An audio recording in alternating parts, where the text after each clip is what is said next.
Good morning, everybody, and welcome to this morning's Education, Children and Young People Executive. I am finally getting used to that long title. Do we have any apologies? Is Councillor McHugh is a standing apology for the moment? Oh, everybody's here. That's fantastic. Is there any declarations of interest? No. Okay, thank you. Item 3 is a minute of the meeting of the Education Executive held on the 17th of September. Thank you. And item 4 is the rolling action log. And there's so many things for 2020, I feel as if this year's already gone. Is there anything in particular within that? No. Okay, moving into our meeting proper, we're going to start this morning with a presentation on the iPay system. This is part of our transformation and our moving to digital. I think it is something that is quite innovative, and I'm sure that members and everyone else is going to be really interested to hear it, and we'll have perhaps some experiences from our young people about how they feel it operates as well. Okay. Okay. Thank you, Convener. Good morning, everyone, on a cold morning. I'm going to give you an overview today of the iPay system, which is a system that's been brought in for all schools to support online payments for parents and carers. I'll give you a little bit of background information first, and then we'll go into a short demonstration so you can see how it looks for a parent. This is a web-based portal, so it's on the internet. It's available through web browsers that work on phones, tablets, PC. It's available 24/7, 365 days a year. And it gives parents and carers an alternative to paying for cash. We still take cash, but it gives them an alternative in terms of being able to pay online for any school-associated costs, such as trips and meals. And it introduces for the first time a balance for the child. So each child has an account on the system with a balance to do with that payment. Parents, to sign up for it, have to have a MyGov Scot account, which is a national account, secure account, to allow them to authorise themselves onto it. And when their child goes live in the school, they're provided with a unique identification code, which they match to their MyGov Scot account in order to make payments for that child. So we started implementation in August, and we've now got, as of this week, as of Friday of this week, all primary and secondary schools will be live. It's been a massive task, but it's been very successful so far. So since we've gone live, we're currently at over 25,000 individual transactions on it, and we've taken in excess of £500,000. We talk about transformational change quite a lot recently, and on average we're seeing a 70% reduction in the amount of cash counting and banking coming in a school. Here's an example of a primary school that went live. This was one of my most successful ones so far. On Friday we sent the letters out, letters and bags to children. I logged in on the Friday night. We had a few parents sign up, but by the Sunday night when I went in, we were sitting at £1,500 worth of school meal income being paid online. And that's just from that Friday. That's a 98% reduction that went to the week after in terms of taking cash. It's a significant change in terms of freeing up staff time. And I'll talk about that as we go on. And the other thing it affords parents and carers for the first time is a different way of paying. In the past, they've had to find the money for a Monday in the bag, cash in the bag, children bringing it into school, that cash being counted, but now they've got the option to pay in a different pattern. So we see the times that the payments come in, and we're seeing payments at all times of day and night. Parents who are on shift work maybe being able to pay early in the morning or late at night. And the option it also introduces is people budgeting ahead as well, so parents can pay in ahead of time. And we do get that request in the past, but now we can actually service that request. In terms of wins, children in receipt of free school meals are treated no differently than anybody who's paying. So the system knows that they're on free school meals, and it credits them with a meal for that day and allows them to make a choice. And they are treated exactly the same as any other child in the system. We've now got integration with the secondary school card system as well, the meal system, the swipe system, whereas in the past that was a manual keying entry that had to be done by the school to update each pupil's card if there was an online payment made. So secondaries have had an online payment portal up until the summer as well, but it was an older system that didn't afford us the integration to MyGov Scot and didn't afford us the integration into the school lunch card system. For parents, it's a single account for all their children in Falkirk schools. So you set up your single MyGov Scot account and you add each child in each school. Technically, you could have a child in every single Falkirk school and only have to sign in once to be able to make payments for them. And also the account that they sign up for MyGov Scot can be used for other Falkirk services. So it can be authenticated through My Falkirk and driving down administration costs and driving down customer interactions face to face. Other big wins. We also, for primary schools, the parent can pre-order their child's choice. So they can sit with their child and pre-order their choice for up to 6 weeks in advance. We've got children carrying far less cash to school in terms of for trips and also for meals. And payment now can be made for meals over 12 months of the year. So if somebody wants to budget ahead, they can actually pay into the system over the summer as well if they want. And it offers the flexible ability to pay 24 hours a day, 365 days of the year through tablet, PC, phone. Demonstration time. What could possibly go wrong with a live demonstration, I hear you ask? I'd like you all to meet Jack. That's my son. Say hello to Jack. There we go. Hello. Some people did say hello. This is an example of what happens now in every primary school, first thing in the morning. The teacher logs in and brings up a screen. That screen can be used on the smartboard or it can be used on the computer.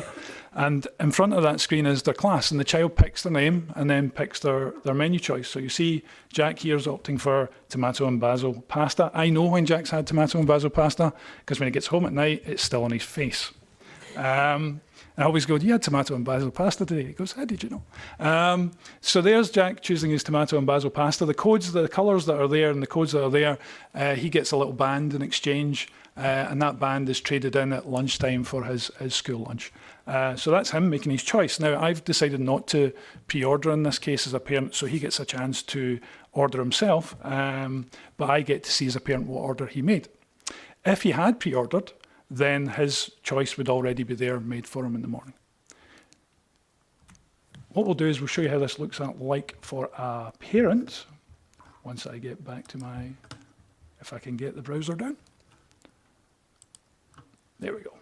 Okay, so Falkirk Council website. Now you can either go in through My Falkirk or you can go through the Pay It side for school meals. So this is just on a browser. There's a bit of information about how to sign up and how to register for a MyGov Scot account.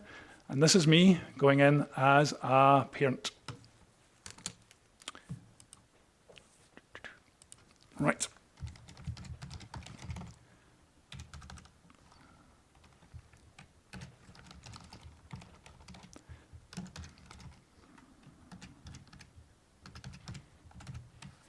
If I can remember my password. There we go. So the first thing it gives the parent is a bit of information. It tells them of any changes that are coming up in the system, any new features, which will just nudge out the way.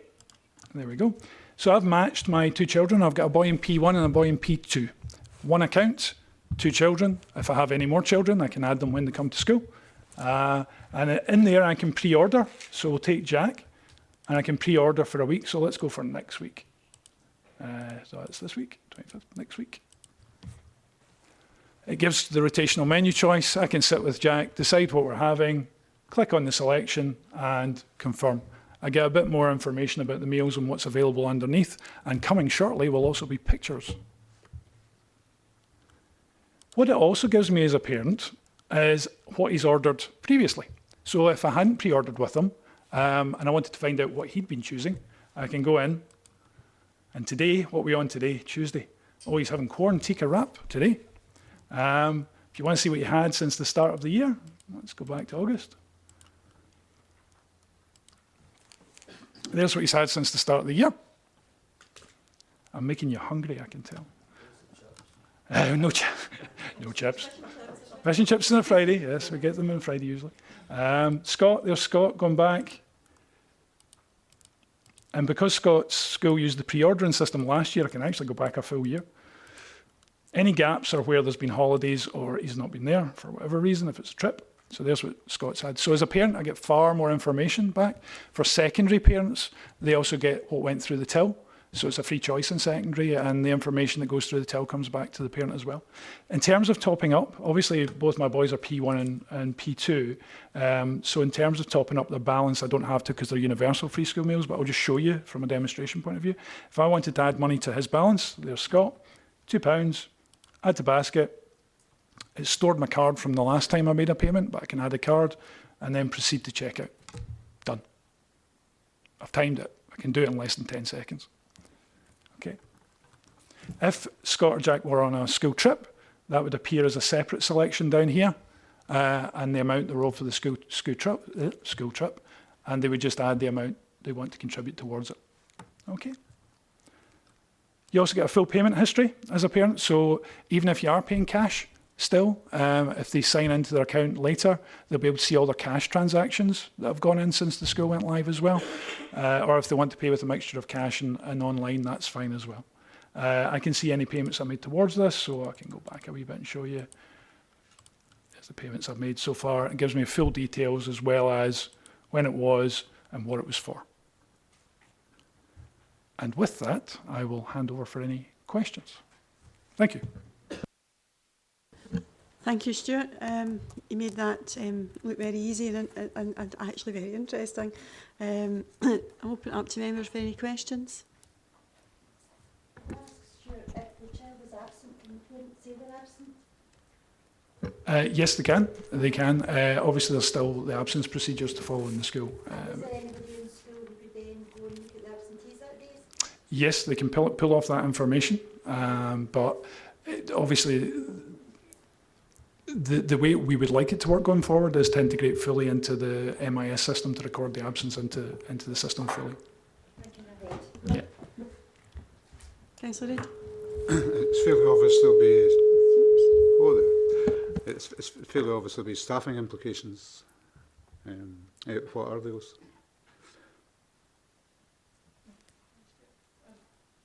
So, yeah. At the moment, what you've seen here is transformational. Effectively, the staffing implications are that there's less cash handling in schools, there's less time that's needed or less frequency of potential bankings taking the cash to the bank, and that's important given a number of local banks have closed, so some of the distances that schools have got to travel is greater. And it allows the staff in the school probably to pay their attention to a lot more focused priority work on the pupils, especially support for learning assistants who would normally go around in the morning and collect the cash that's collected for various things from the teachers and then take it to the office to bank it. So we're at the very start of this, as Stuart said, this has only been rolled out virtually this month to all schools. So it's something that we'll be talking to teachers about and appraising as we go through the coming months. But nonetheless, we do see it as absolutely transformational. It's using ICT, it's putting Falkirk in the forefront of ICT development. And more importantly, it's allowing parents to have more control and they can see more about the selection of school meals. And also from the school meal and catering side, it allows us absolutely to assess exactly the number of meals and the demand for meals that children are opting to have. So again, there'll be various developments that we can probably take forward in this going forward. And Stuart said he's going to look at putting the pictures on the system as well. But what you've seen so far is positive, and we will evaluate the whole effect on probably freeing up resources in schools to pay further attention to other priority work going in the coming months. Yeah, Convener, it's always very impressive, but please don't roll it out to the staff canteen. The old dogs and new tricks comes to mind here. Seriously though, it does look very impressive, but if there are kids who aren't quite up to standard with the IT, and I don't know any, because they all seem to be computer analysts and etc. But what provision is there for teachers keeping an eye on things to make sure that there's no kid, dropping out the system because they don't understand it or they don't have perhaps all the resources? Yeah, the teacher supports that pre-ordering in the morning. So although it's up on the board, the teacher does support each child with the pre-ordering, either explaining the menu item or helping them to make a choice. And obviously the option is still there for the parent as well at home to pre-order for them to help as well. And if the parents are non-IT compliant, No, totally. But again, even if they don't pre-order at home, they still have the ability to pre-order in class. So that there's no loophole there. okay, thanks. Yeah, I mean, I have to say, as a user of this system, and as much as you might want to, check on the Sunday night, given that my second daughter got her letter, I think it was 8:32. I just checked when I registered my second daughter at primary school on the Monday morning. So maybe your figures will be up even more. But it's an illustration. I mean, this is something that a lot of parents and parent councils have been asking for years, even from the point of view of being able to pay in all your school meals at the beginning of the year, whether that was cheque or direct debit. And this system is so simple. Even it's, the high schools are already well into the swing of it from the point of view of, a trip is revealed on the Friday. You're getting a letter home before the child's even come home. I've got the invitation to the fund. Which is not always welcome, I have to say, just for, I got one yesterday, your child has been invited to add to this fund. I says, really? Okay, that's nice.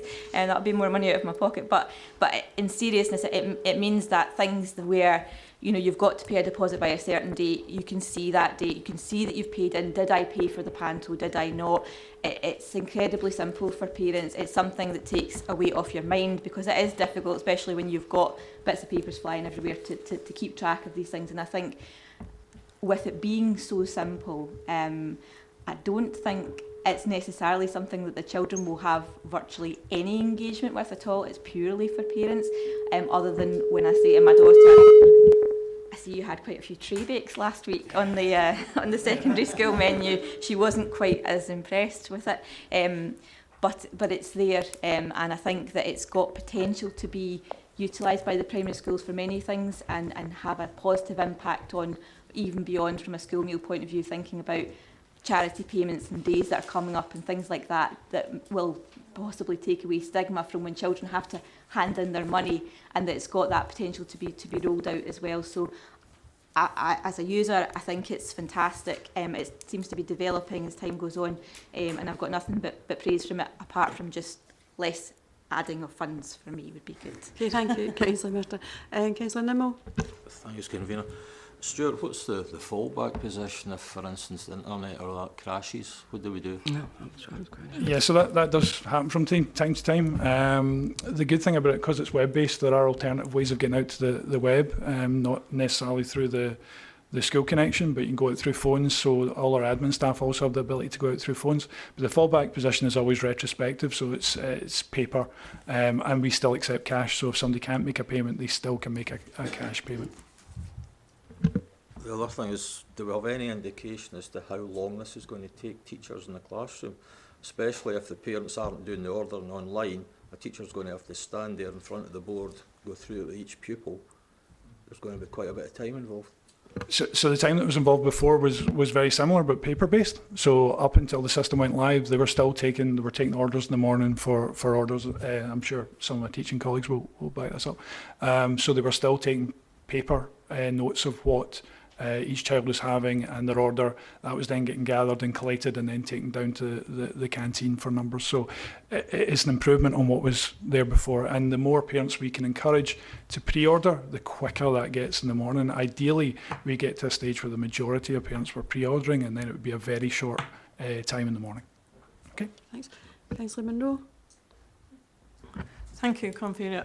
I think it's a really positive scheme. I think it's win-win, and it allows children to make choices and parents to know what those choices are. It's a little bit like Big Brother, because you can't pretend you didn't have chips anymore. So the one thing I would like to know is what young people feel about it. Okay. Guys, do you want to give a comment? Thank you. No, I'm actually really like this idea. Obviously, with the school meals and everything, putting money in is a lot easier than me bringing money, maybe losing it. Also, like school trips, it's a lot better than bringing a lot. Sometimes it could be quite a lot of money just to walk. It's hard to walk into school with a large amount of money. It's a lot better with with an account. And also, like, to have a lot more control. Like, I know my mum would probably rather have a lot more control over what's going on and I know what's going on. So no, I think I'm a big fan of it. I think there's a lot of positives to it. Thank you. Okay, Evelyn. Well, actually, my question has been asked. Thank you. That's okay.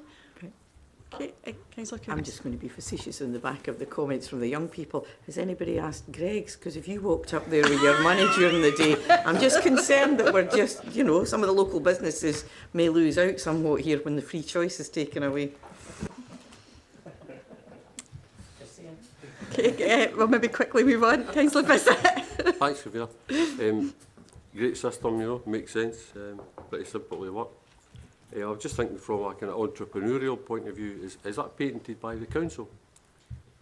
No, it's a system that's available to all local authorities to buy into. It's on a national procurement. There are other providers available, so no, it's a off-the-shelf purchase system that we've customised slightly for our need.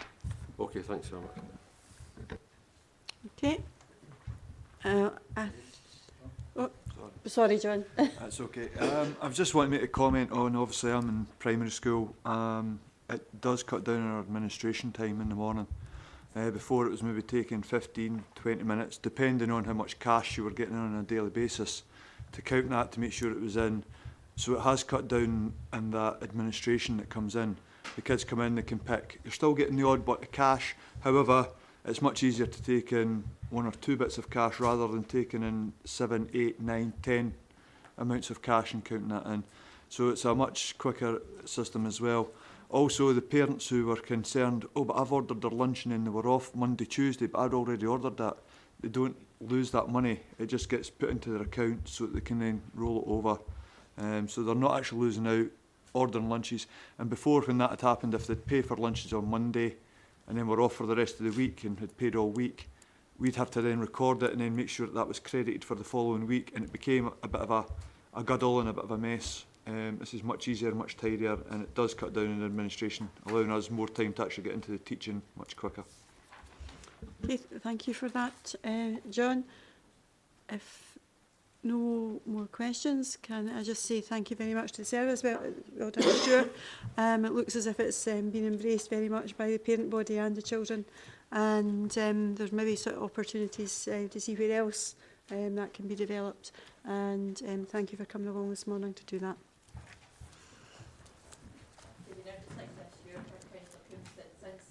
My child has noticed that I have the ability to know what tray bakes. The local economy is booming because the Tim Hortons cash desk, where that's not recorded, is actually doing well, I think. So I think it's a good story all round for us all.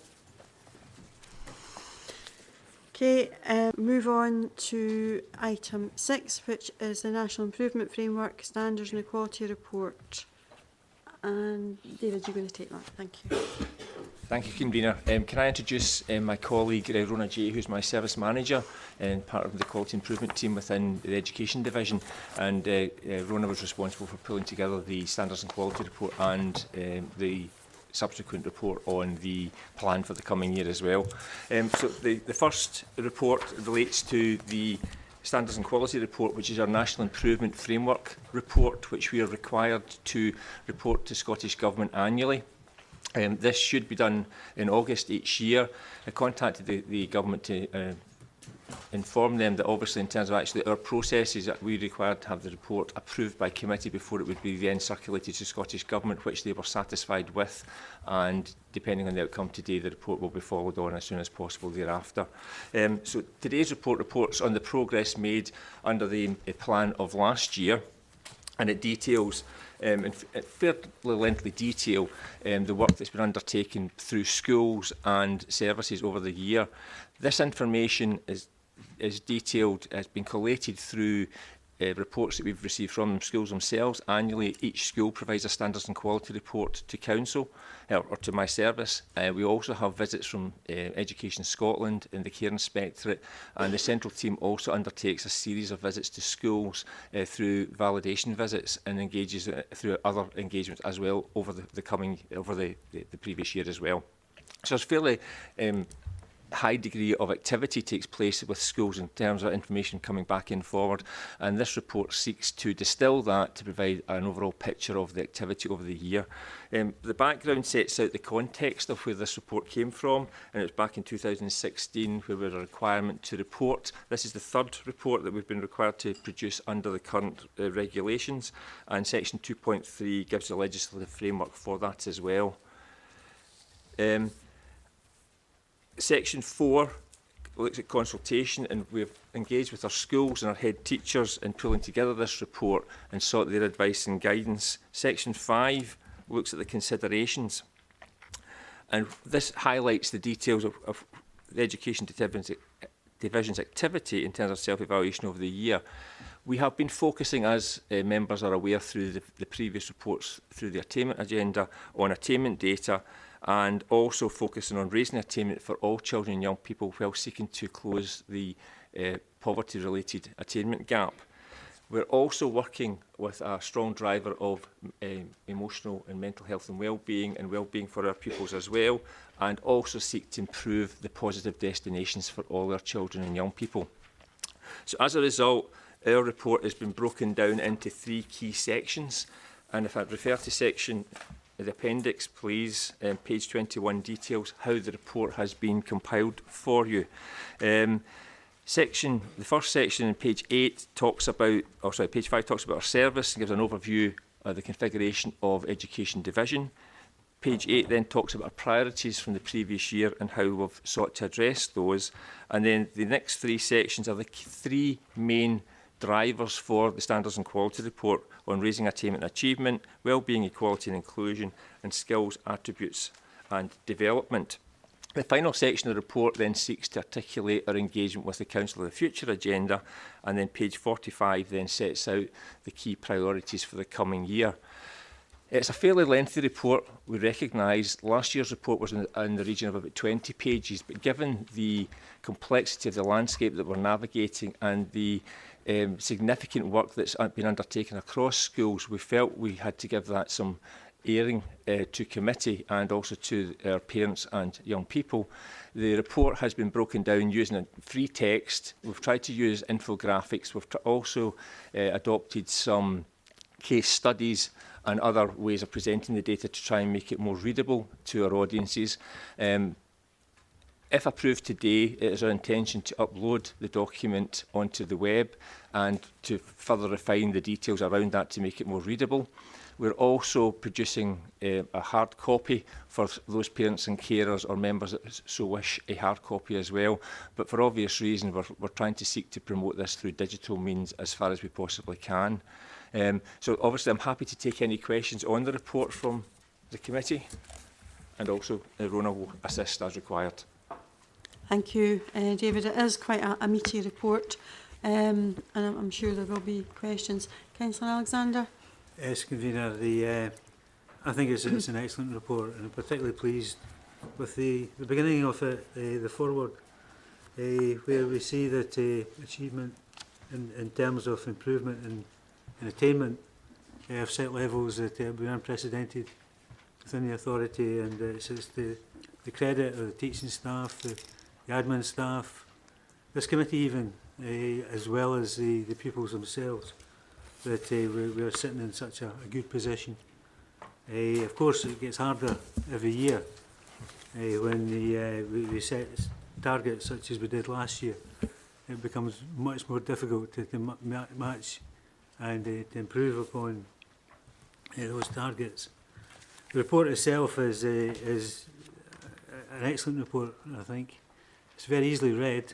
It is quite long, and I'll look to a summarised version of that to be included in the website if possible. I think that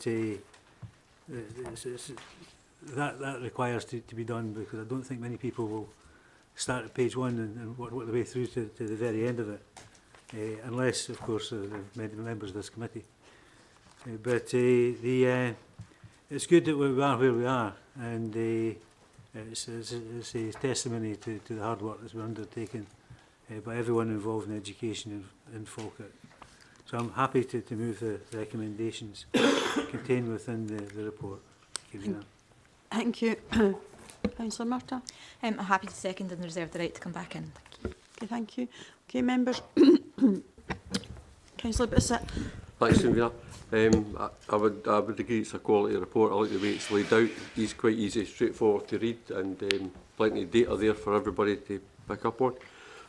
And I'd just like to ask, on page 26, it says 91% of kids reach a positive destination. I wonder if you could define what a positive destination is, and can you tell me what happens to the 9% that don't reach that positive destination? And I'd also like to ask, what's the percentage of STEM take up across the council, and is that increasing amongst girls? Thank you. Thank you, Councillor. Okay.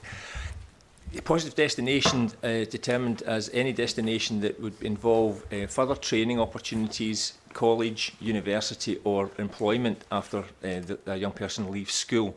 You're correct in terms of your assumption. Our concern is to ensure that all of our young people are engaged in a positive destination, and through work between the schools, the Employment Training Unit, Skills Development Scotland and the colleges and universities, we work very closely with all our young people to track and monitor them.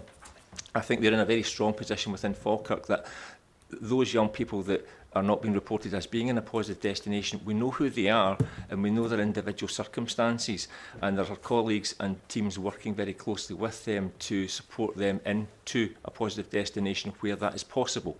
And obviously there is a small minority of children and young people where that might not be possible through various other factors in the community or health and wellbeing factors. However, that number is particularly small, and we are endeavouring to make sure that as many of our young people get into a positive destination as realistically possible. With reference to your questions in relation to STEM, if you bear with me, I'll try to get some further data on that for you in terms of the uptake for STEM across, and I take it that's uptake into STEM subjects beyond school? Yes. That's fine, I can look into that. And sorry, Councillor, your third point? I don't think I had a third point. Is that it? Okay. Thank you very much. Okay, thank you.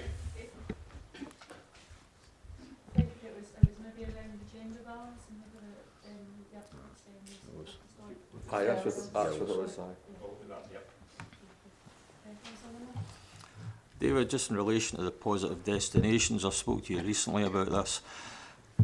When young people leave high school and go to university, and for whatever reason drop out maybe partway through their first year, how do we pick up on that? When we spoke, it's a very good question, and it's one that does challenge us. We only pick them up if a young person is at college or university and withdraws and then registers with Skills Development Scotland. So if they don't register with one of the agencies, then it's very, very difficult to track them beyond college or university. We're obviously working very closely with our colleagues in Skills Development Scotland to ensure that our intelligence is as accurate as possible. But equally, our schools use local intelligence. So although a young person might not track with Skills Development Scotland, invariably because the schools have got good relationships, we're aware of young people falling out, and we can actually still contact them and make some approaches to them in order to try and re-engage them into that. But there is a risk, though. There are some young people that if they choose to go to university away, particularly away from the Central Belt and move away from home, that we can lose track of that. So that'll not be taken into account as far as that percentage is concerned then? They're missing from the equation altogether, is that what you're saying? No, they're captured, because what we've got here is destinations at the point of leaving school and for the 6 months after. So those young people are captured. It's beyond that point that the data then becomes, I would say, less reliable. Yes, I think you could apply a lot of superlatives to this report. It's one of the best I've seen ever coming to committee, actually. I think a magnum opus is the expression that springs to mind. And easy to read as well.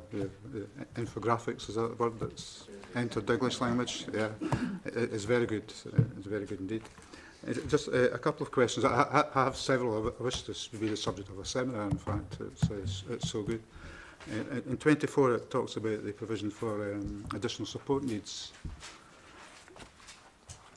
The question is that sufficient at the moment?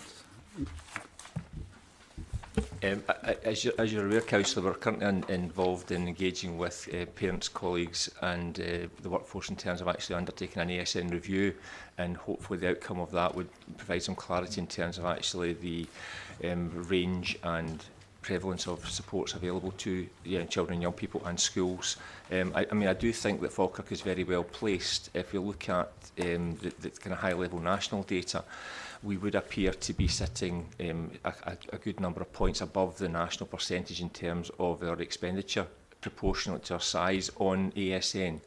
But equally, what we need to make sure is that our current landscape of ASN is matched to the current need profile, and that's the work that we're obviously engaged in just now, and further reports will be coming back to Council in due course.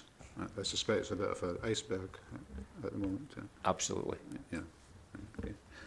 The other one I was pleased with was emphasis on books, e-books and so on. I think children who live in a house with books are a step ahead of those that don't. What's been the take-up of on that? Has it been quite high?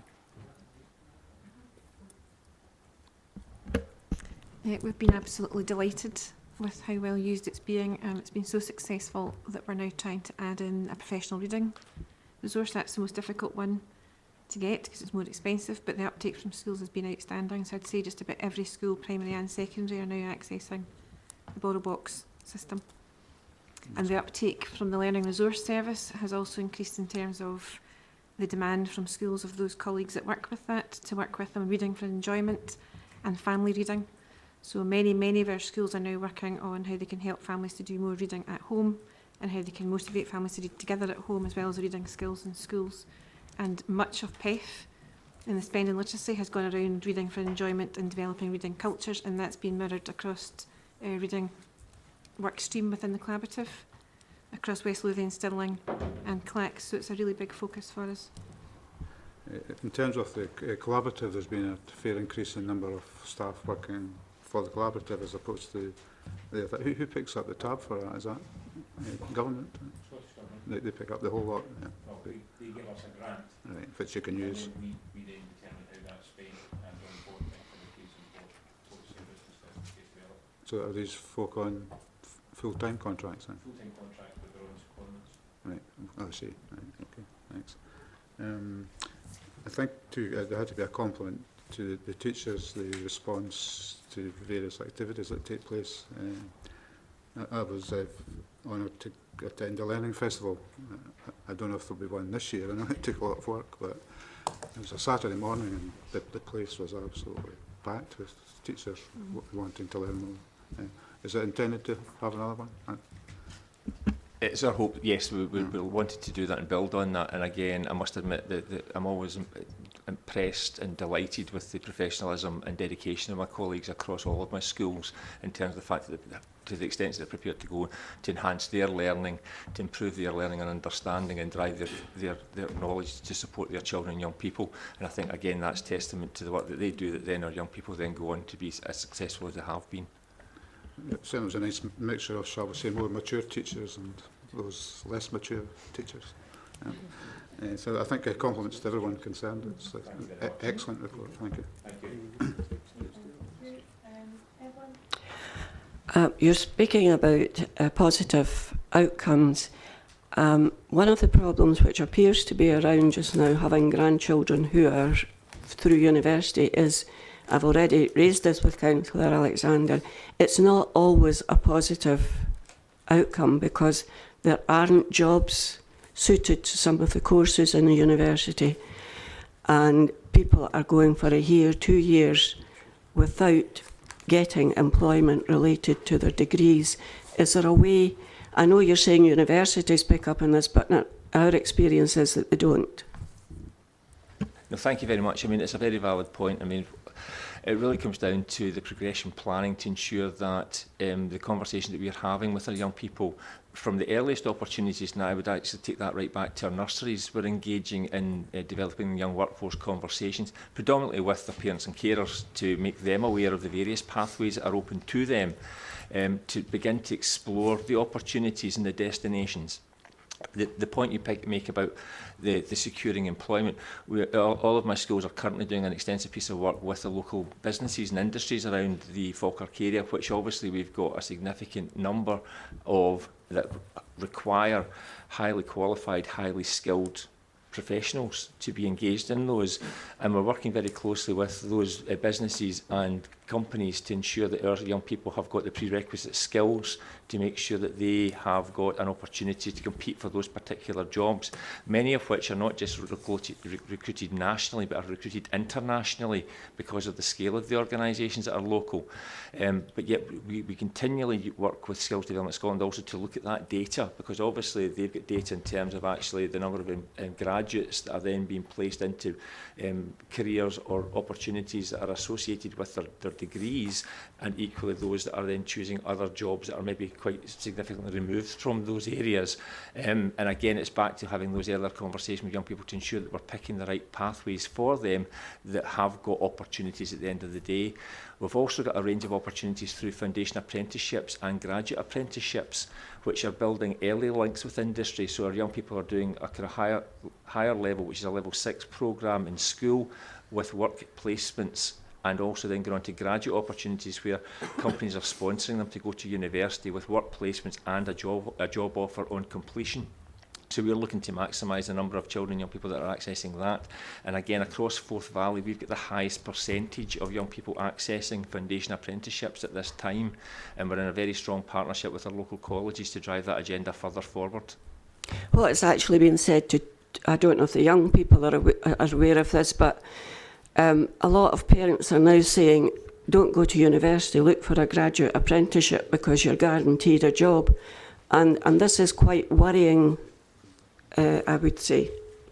The graduate apprenticeship links into university, so there's a degree there. Yeah, I know that. It's just that you know you're going to get a job at the end of it, whereas if you go to the university, and I think that would be a great loss if people don't get university life as well. What we're also working with is in terms of actually the route to get to university, and many of our young people are going to companies and getting kind of the day release and going to college and then building up to degrees, so they're actually through their career will get a degree level qualification but have that employment offer throughout, and again hopefully mitigate against some young people accruing significant debt but then not getting appropriate employment at the other end to make sure they can pay that off in a timely manner, and also get a higher standard of living as a result. So we're very, very careful of what we're actually doing. Our colleagues in schools are working with our young people and their parents and communities to ensure that we get the best options for them. The criticism is not of yourself, it's of the universities not feeding back, or indeed collecting information on which of their students have been unable to access work, for you to be able to get this information. Thank you, Convener. I just want to thank you also for the huge amount of work. It's already been said, and it's a very well presented report. So thank you very much to your staff for all the hard work that's been done, David.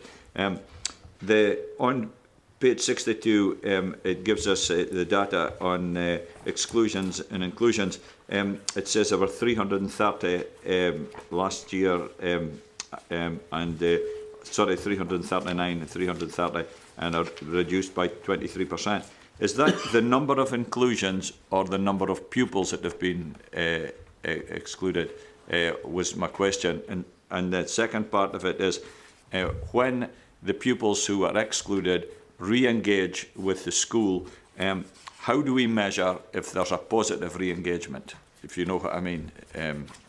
Hopefully that makes sense. No, thank you, Michael. In terms of that's the number of exclusion incidents, so that so it could be individual young people being excluded on multiple occasions. Do we have that type of information? So that 330 could be 20 pupils, for example. Yeah, we've got granular information that tells me the number of exclusions, what the exclusions are, the frequency in terms of if it's 1, 2 or more exclusion for a young person. What we then do as a central team is we support the school to review that and ensure that adequate supports are put in place.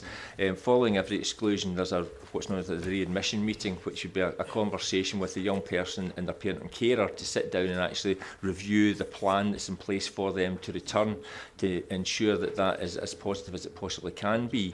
Many of those young people will then have further supports and meetings that will then monitor that, so they'll tend to have an individual support plan, so there'll be quite clear targets and expectations set for the work that's going to be undertaken, and again that allows my colleagues within school to monitor that very closely and ensure that each young person has been supported as best they possibly can be. And again, as at the central team, we've got the higher level data, so we can look at patterns across the council as well to ensure that we are aware of what's going on and we can target resources accordingly. Thank you. Councillor Munro. Thank you, Convener. On page 30, there's a list of opportunities and things, and it talks about maximising the opportunities to involve parents, families, partners and the wider community. And I can understand why this is here, because in raising attainment, part of your challenge is reaching parents who are perhaps not as engaged as they should be. And I wondered what strategies you have that are making a difference here. This answer could go on for a long, long time, but to give you a bit of a shape around about how schools are asked to, the expectations nationally of parental engagement and family engagement come through How Good Is Our School 4. There's a whole section there around partnerships. So our schools work very hard to make sure they're meeting these expectations as well as our own in terms of engaging all families. Again, People Equity Funding has supported a whole new raft of parental engagement and family learning opportunities as well, and our 2 schools who have Scottish Attainment Challenge funding have had a huge focus on family learning and parental engagement. There's also the expectation now that our families and parents are valued as contributors to our improvement planning processes and our evaluation processes. So parental involvement and family learning are now integral to everything that we're doing. So it will continue to be a huge focus for us as a service, making sure that we're communicating really well with our families and that they feel they have an involvement and a part to play in how we're developing and evolving our curriculums at service level and at school level. And we're currently about to embark on our revised parental engagement strategy as well. So the one that we have is quite old, so we're just about to engage with that to take into account all of these national expectations as well as our own, and to pull on the good learning we now have from what schools are doing too. Thank you. I'll keep this short. I just wanted to welcome and congratulate staff in the work that they're doing in reducing the gap in attainment for families in multiple deprivation. I think that the stats are very, very good, and I think the pupil, I was pleased in terms of the Pupil Equity Fund, and you know, as well as focusing on literacy and numeracy, that the real importance in focusing on health and well-being, I think I just wanted to say that was well done, and I think the important stat that the difference between leavers in the least and most deprived areas is half since 2014-15. So we're making progress. I mean, obviously there's still work to be done, but I think I am to very much welcome that. Thanks, Convener. Obviously, as everybody says, it's a good report, and I was really delighted to see the success of the Reading for Enjoyment. However, it would be remiss of me not to mention with my Falkirk Community Trust hat on, and I just wondered what would be the impact or the effect of the cutbacks for the trust at the moment. Obviously the business plan hasn't been formulated yet, but some of the options that have been put forward is to cut back on the amount of new books that are being purchased, perhaps, if not closures of libraries, certainly less hours that libraries are open. And I think that it seems, again, that disparity of, the children's services are promoting reading with families And yet the flip side of that is that due to the cutbacks, that the Trust is looking at ways of lessening the opportunities for families to read together. I think we are becoming adept, agile and nimble at looking at how we do really great things with not so much stuff. And we're certainly embracing the digital world, and that's how our families and our children are used to engaging with lots of their media now, and particularly their reading resources. So we're trying really hard to be creative. In terms of our library services, it is already down to 1.4 people, sorry. But what we're looking at there is it a lending resource that we need now, or is it something that promotes a reading culture and supports reading for enjoyment and does what they do very well but differently? So instead of just lending out books now as they used to do, they now lend out whole packs of resources that go for that whole cultural change, not just a set of books.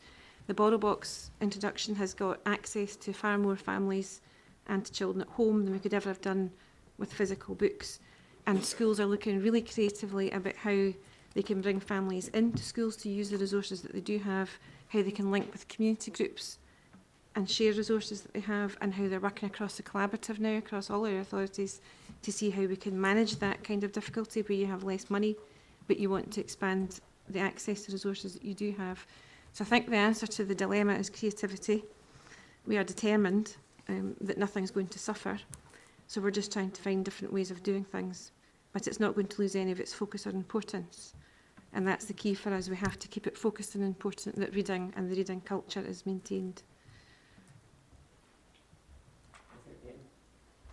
Territorial there, I'm hearing that children's services is being flexible and doing all these things to encourage, but libraries also have been encouraging the digital age, because obviously if there are families, and we know that there are families without access to technology at home, out with school hours, I still think that libraries play a really important part. And it seems as though it's and it's not about blame here, it's like that the children's services have the money and the collaborative are being thrown funds, and FCT seems to be the poor relations.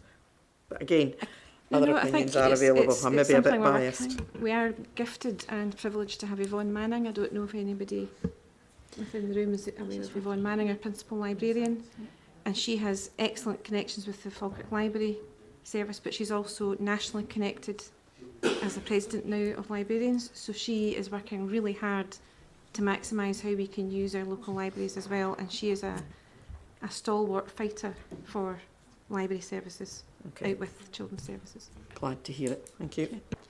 Okay, thank you. I'm aware that I've almost been round everybody. So, Councillor Murtagh. I think that's just a reflection on how, for a start, I would echo how good the report is, and I've had many iterations of these sorts of report, and it really is an excellent and well laid out report. I think behind it, as well as there's lots of positive stories in this, and a lot of metrics in this that you can say, well, that's a good trend, that's a good trend. But for me, behind it is really the story of the hard work of our staff, but also the absolutely excellent hard work of our pupils, who should be commended in all that they do to bring the pride to our local authority. And I know that, you get reports. I got my daughter's eldest daughter's report card yesterday. It's easy to go through and say, gold, gold, gold, gold, gold, gold, gold. What is that silver doing there? You can't, there's never going to be something where you say, right, everything across the board is going to be perfect. And as I'm so proud of my daughter and the achievements she's done, I'm very proud of all the pupils, because the story about family learning is not, it's not some buzzword in a report. It's a real thing. When you talk about the literacy, when you talk about baby book clubs that are going out into the community that bring not even nursery-age children, but babies into the school with their parents to foster that learning. You've then got the nursery, I saw last week in the local nursery, them getting their library cards and going up to the library. That integration is there. The communication between the kind of schemes that the libraries are running in terms of involving the children to come in and get their passport and then get their awards. That's all there, and that's linked with the school. Book and a Brew is a very successful pilot we've had at Ayers, which was helped with the trust and the school and the parents and the community.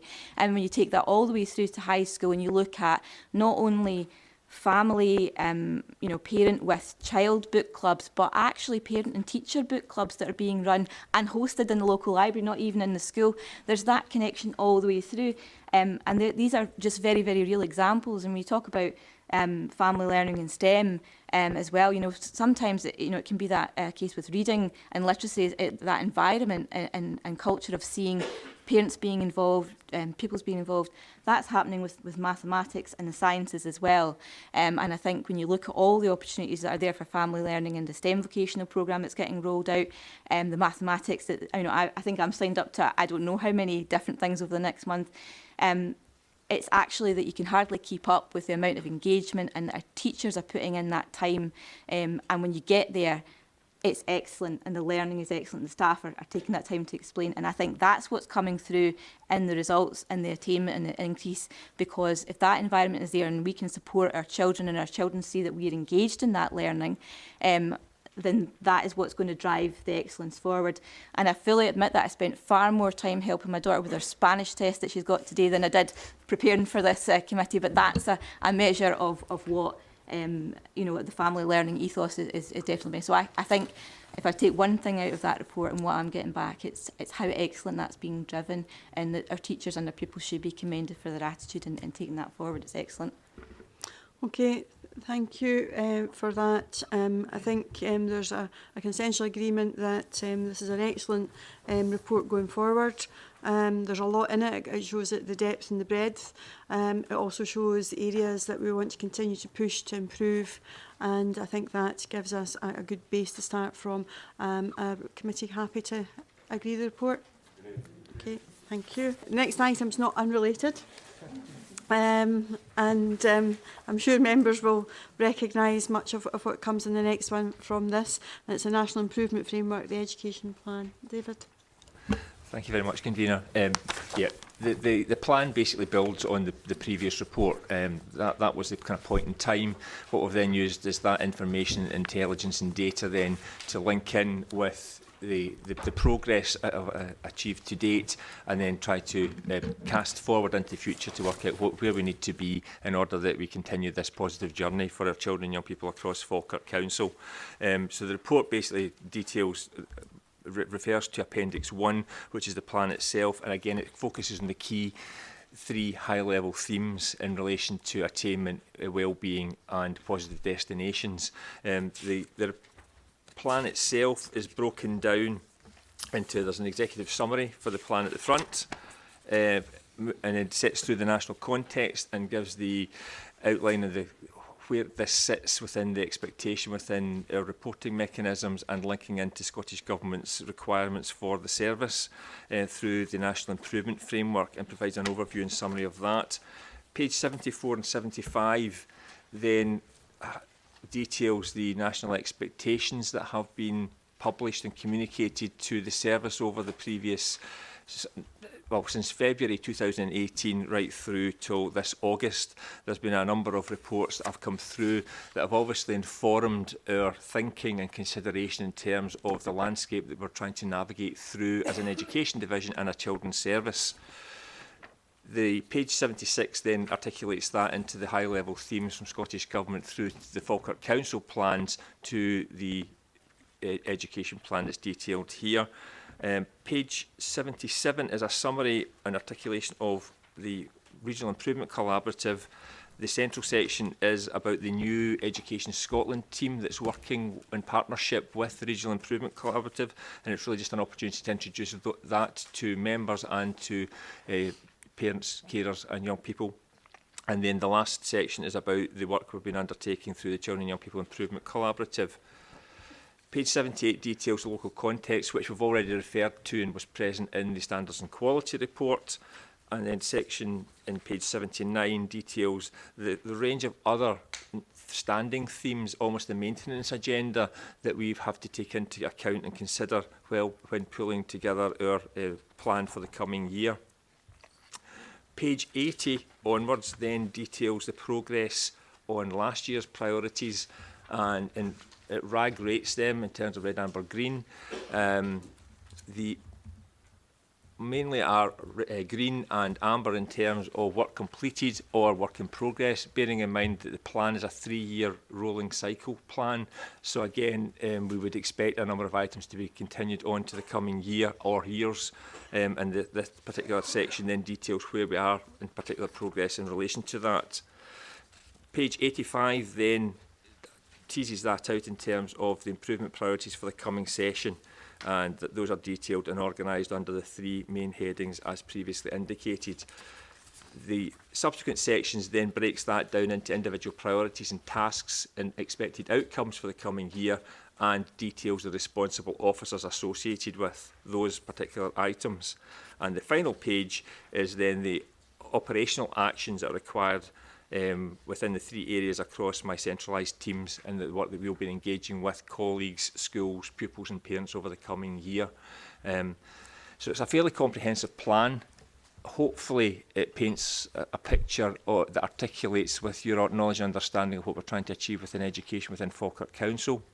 I do think we've got an improving picture within Falkirk Council, and our young people should expect the highest of schools, teachers and officers to be working with them in order that they can maximise the benefit of their educational experience within our schools. I'm happy to answer any questions, Convener. Thank you, David. Thanks, Alexander. Convener, as David rightly said, there's a great deal of similarity in terms of the content and the direction and ethos that is within this report to the last one. So I'm going to clarify a wee point, that a couple of points that merge the last report into this one. First is, can I just say to Evelyn that the issues raised with me, I've raised with John Swinney, and he's continuing to monitor those where you have particularly specialist qualifications, and some of the suggestions that Evelyn has made, John has taken on board. How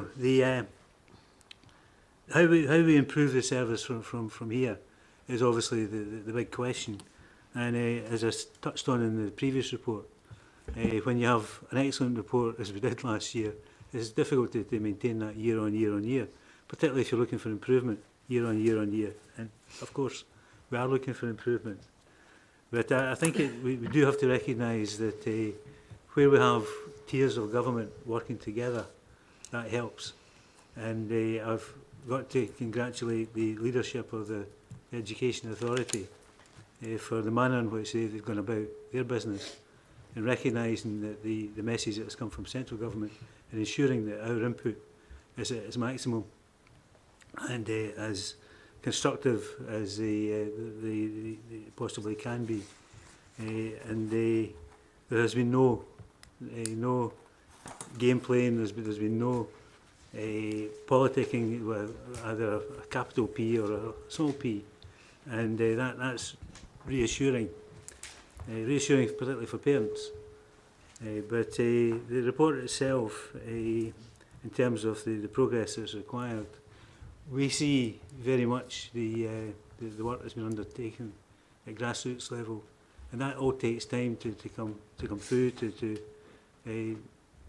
have an impact in terms of the quality of education, and the speed in which we've been able to take national initiatives forward with a local slant has been absolutely first class.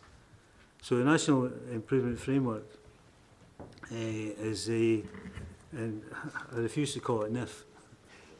Sorry, but that's a bit like NEAT. A few years ago we had the NEETs. Now we've got the NIFs. The National Improvement Framework itself is only as good as it can be measured against local priorities, and is as good as it can merge with local priorities. And we're seeing that at all levels within this authority, and that's reassuring. I can assure Councillor Coombs that we just slipped out. That I'll reassure her personally later that libraries have a huge role to play and always will do. The last administration I was a member of, we actually finished the term with more libraries than we started with. And now, different days, I appreciate that. It shows our commitment towards libraries. But libraries are like every other service, they can't stand still. They've got to be continually looking for improvement, got to be continually looking for new ways in which to engage and to meet the expectations of people. And where they don't, or if they don't, and they've had some good examples in Falkirk recently of jobs that have been lost in the private sector because the private sector companies have refused to recognise they live in a changing world, and particularly in the retail outlets. And as a consequence of that, the number of big name companies have gone bust. The principle is the same for local authorities and for ALIOs, that we need to be able to adjust to the times in order to progress and to make sure that we get the best best bang for our buck, to use another adjective or another saying that I don't particularly like, but it gets the message home. We need to get best value, and the libraries are part of that process and have recognised that. And I think we've really got to recognise their commitment as well. So with that, convener, I'd formally move the recommendations contained within the report on page 66.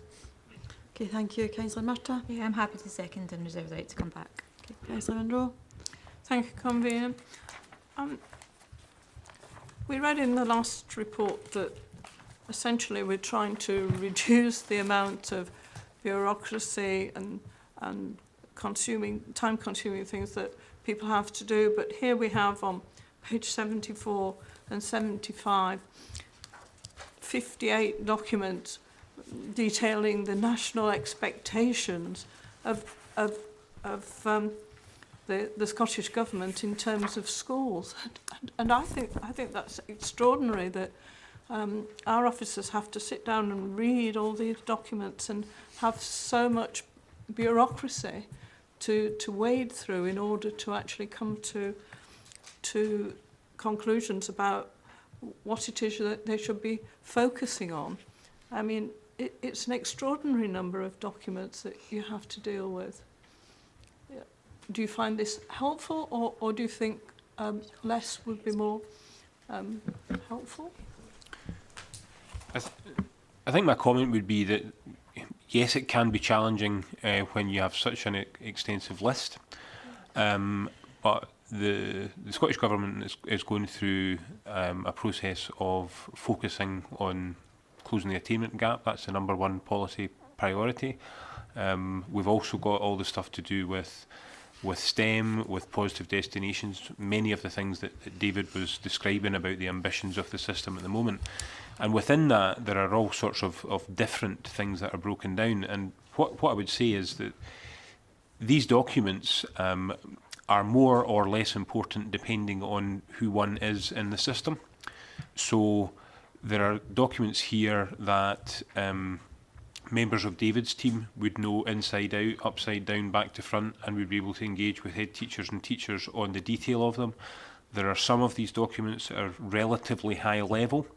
There are some of these documents that are technical, and some of them are really quite strategic. So, for example, the ones in here about the early learning and childcare expansion, quite strategic documents. But then sitting underneath that, there's a whole lot of documents about what's the requirements for the new staff, what's the requirements for training, and so on and so forth. So I am happy to admit here and now that I have not read every document that's on this page, and I would suspect that maybe even David hasn't either. But across Falkirk, we've got this covered, and match it in as is necessary. And I think it's difficult to disagree with the government's policy of closing the attainment gap and giving the direction accordingly. I agree that we all want to close the attainment gap, but that requires engagement with families and pupils on the ground, and it is, after all, about giving ownership to the people who are on the ground, the teachers and the staff, to actually utilise the skills they have and to use best practice that they're sharing, because they're the people dealing with the actual individuals and the pupils and the staff that they recognise have the challenges. And I do question the level of bureaucracy that this seems to indicate. Convener, can I come back? Certainly. Yeah, in terms of obviously that the extent of the work that we're obviously engaged in, as Robert said, is it's over a broad range of activity.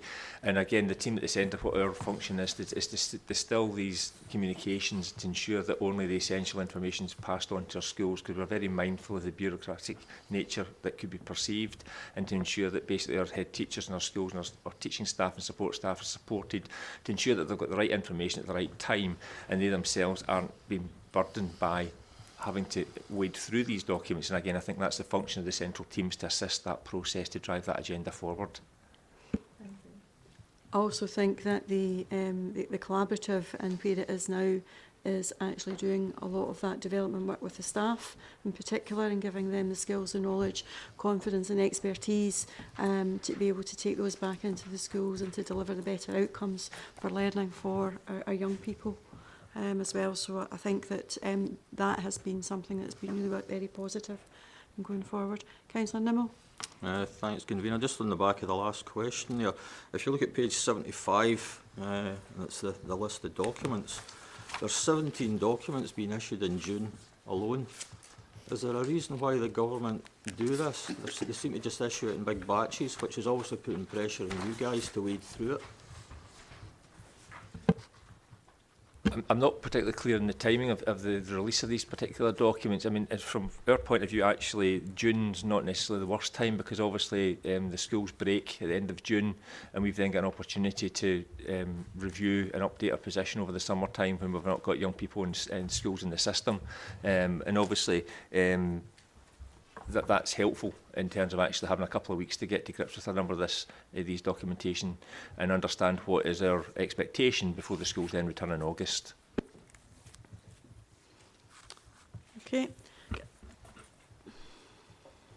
Councillor Murtagh. Yeah, I was just say, I think from the point of view of the list, I welcome the fact that in a changing landscape we have the backup there for our teachers to be able to refer to them if it's appropriate.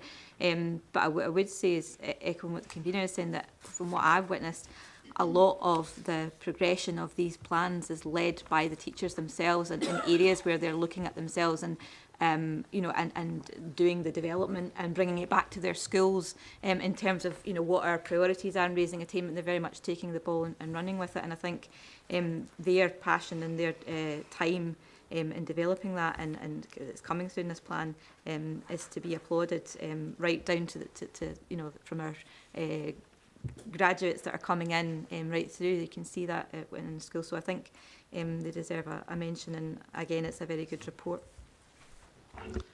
Okay, thank you. Just to say that that this committee has be very supportive of the service, and our message was that good's just not good enough. We need to continue to improve. I think the National Improvement Framework and the localised detail within it demonstrates the ambition for our young people, and that is something that we need to continue to support right across to allow them to achieve the best that they can be, and to be able to succeed in whatever they want to do in going forward in their lives.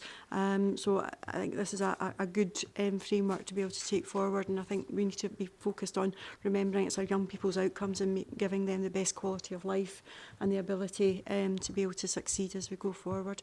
Are we happy to approve? Thank you. Okay, item 8 is a proposal to consult on amending the school term dates. And get Kenny, Chair. Okay, Kenny, you want to come and join us?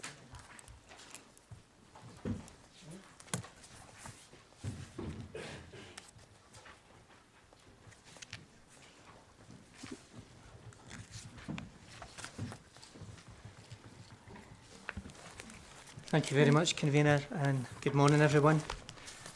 The purpose of this report is set out in paragraph 1.1 to detail the proposal to consult on amending the setting of school term dates to provide for a 2-week October break rather than one as at present. There are 3 recommendations set out in Section 2, which I will return to at the end of the report. Section 3 provides a background referring to the current arrangement for setting term dates stemming from Central Regional Council, endorsed by Joint Consultative Committee in 1998 and used by both Clackmannanshire and Stirling councils. Paragraphs 3.2 to 3.4 sets out the methodology and process by which the 190-day term dates and 5 in-service dates are currently set. In-service dates are set in liaison with our Regional Improvement Collaborative to promote joint training and learning events.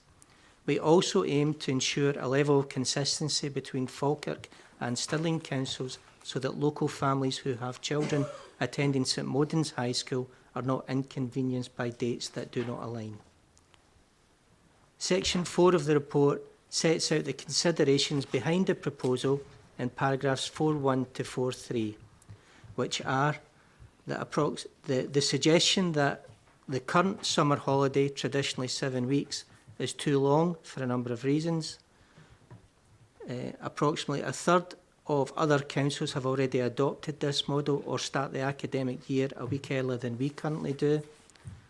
And the reduced summer break also helps to address food poverty related matters arising from children not benefiting from free school meals over the summer holiday period. Paragraph 4.4 confirms that all 3 Forth Valley councils will undertake this consultation and report back conjoined results in the new year. 4.5 sets out how the proposal would operate if approved, and para 4.6 states that if approved, the proposal would be implemented from August 2022. Paragraph 4.7 confirms the consultation with all stakeholders. Section 5 of the report sets out the consultation process and period. Section 6 of the report sets out there are no implications with this proposal at this time. And it's concluded in Section 7 that we are pleased to report that officers from all 3 local councils have agreed to take this proposal forward in a joint and collaborative manner. Referring back to the recommendations once again in Section 2, the Education, Children and Young People Executive is asked to note the overall content of the report, agree that the Director of Children's Services progresses with the consultation on the proposal as detailed in Sections 4 and 5 of the report and with the form shown in Appendix 1, and ask the Director of Children's Services to prepare a further report with a summary of the consultation responses and recommendations for reporting back early in 2020. On that note, I would be happy to take any further questions. Thank you, Kenny. Councillor Alexander. Yes, Convener, I would emphasise the point that I'm about to make, and that is that this is not a fait accompli. This is not something that's been predetermined. First of all, it's difficult to predetermine anything in the minority administration. And secondly, we have a genuine commitment here to consultation. And the parents will decide the outcome of this particular report and where we go in the future. Certainly, I think most parents would probably happily take a reduction in the summer holidays by significantly more than a week. And perhaps not even include that at a later date. But the reality is that a week in October means that there is a bit of a rush for a breakaway before the onset of winter. And that second week, I think, would make a difference to a lot of families. The issues of the nutrition of children, particularly children who are suffering from the levels of poverty, has to be taken into consideration and has to be given cognizance by the authority. And even if the consultation goes against us, it's still an issue that we need to continually wrestle with. because it's something that can't be denied, and it's something that wasn't there to a great extent in past generations, and we owe it to this generation to make sure they're looked after. But the key point is that this is a proposal that will go out to consultation. Parents will have the say in what happens as a consequence of that consultation, and look forward to being inundated with the outcomes of ballot papers, etc., and the outcomes of the consultation itself, because it is important that that choice is given to parents. It is important that they're the ones who should have the final say, effectively, on this proposal. So with that, I'd formally move the recommendations contained within 2.1. Okay, thank you. Councillor Colley. I'm just going to second that with just a comment that it's a simple consultation with parents. It will be for parents across the 3 authorities to decide what works best for them. Thank you. Is it Karen? Is it yourself? Just in terms of the consultation, it's a pretty easy form to read, but how do you plan on getting that to parents? Are you doing a letter drop or is it online? And my second question is on the back of what Councillor Alexander was saying, that parents are being asked to consult on a specific proposal that's been decided, but will there be future discussion on the school year holidays as a whole? As a parent to a child with additional support needs, I would still argue that 6 weeks is still too long, especially for my child where routine is very important. So will there be more discussion about holidays in general? Can I come in there? We meet regularly, as you know, with the parents, and it has been something that we've discussed previously, and I think you're right, there are parents who would wish, as would we, that we had a much shorter summer holiday. One of the complexities we have is that the denominational pupils in Denny go to St Woden's and Stirling. So we have continued with, as Kenny said, we've continued with the pattern from Central Region days that the 3 authority term dates are all aligned. So I've certainly spoken to my counterparts in Clacks and Stirling about ways in which we could maybe ultimately move to a 5-week pattern for the summer. That might mean that we need to have a week's holiday in February, but the way that we've decided to approach it at this time is it's been the same since the 90s. Can we get this change? And once we get this change, we've then maybe created a platform for us to make further change at a later date. Just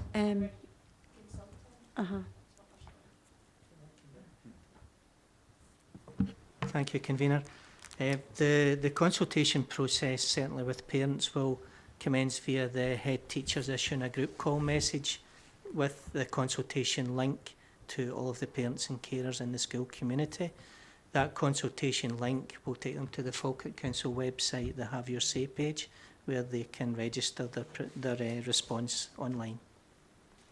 Can I just ask for clarification, or just maybe to highlight, it's not just parents. The consultation talks about pupil and school employees, so it is a wide-ranging consultation that will take everybody's views into account, and that will also be promoted amongst the pupils. Yeah, so yes, that's excellent, and obviously the staff will be aware of that as well. Okay, Evelyn. I would just like to make the point from the educational side of it that it's long been felt that the 7 weeks children have forgotten, particularly primary children have forgotten so much from the last term until they come back, that it would be advantageous for maintaining the momentum of education. Okay. Councillor Nimmo. Thanks, Convener. It's certainly changed days, because I can remember when I was at primary school one year we got 12 weeks summer holidays. So the authority obviously saw the error of their ways. It only happened once.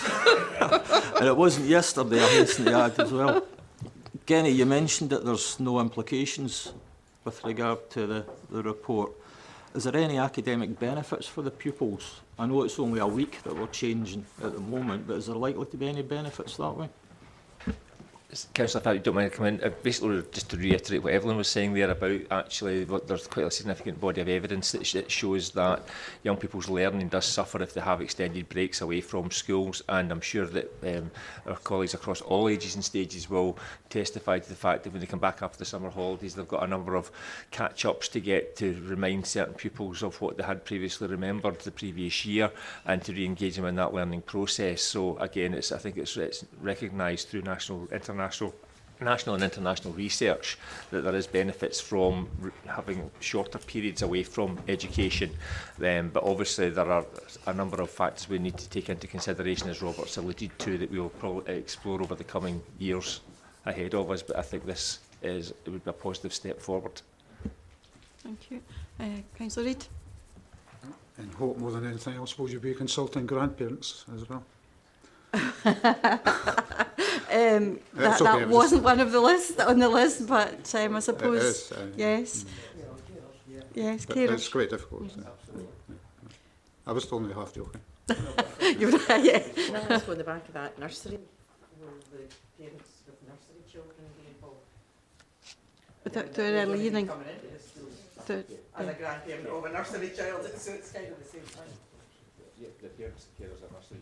I think we just look at our parents within education. Yes, thank you, David. Convener, we will be consulting with all parents at all stages. And grandparents. Councillor Murtagh.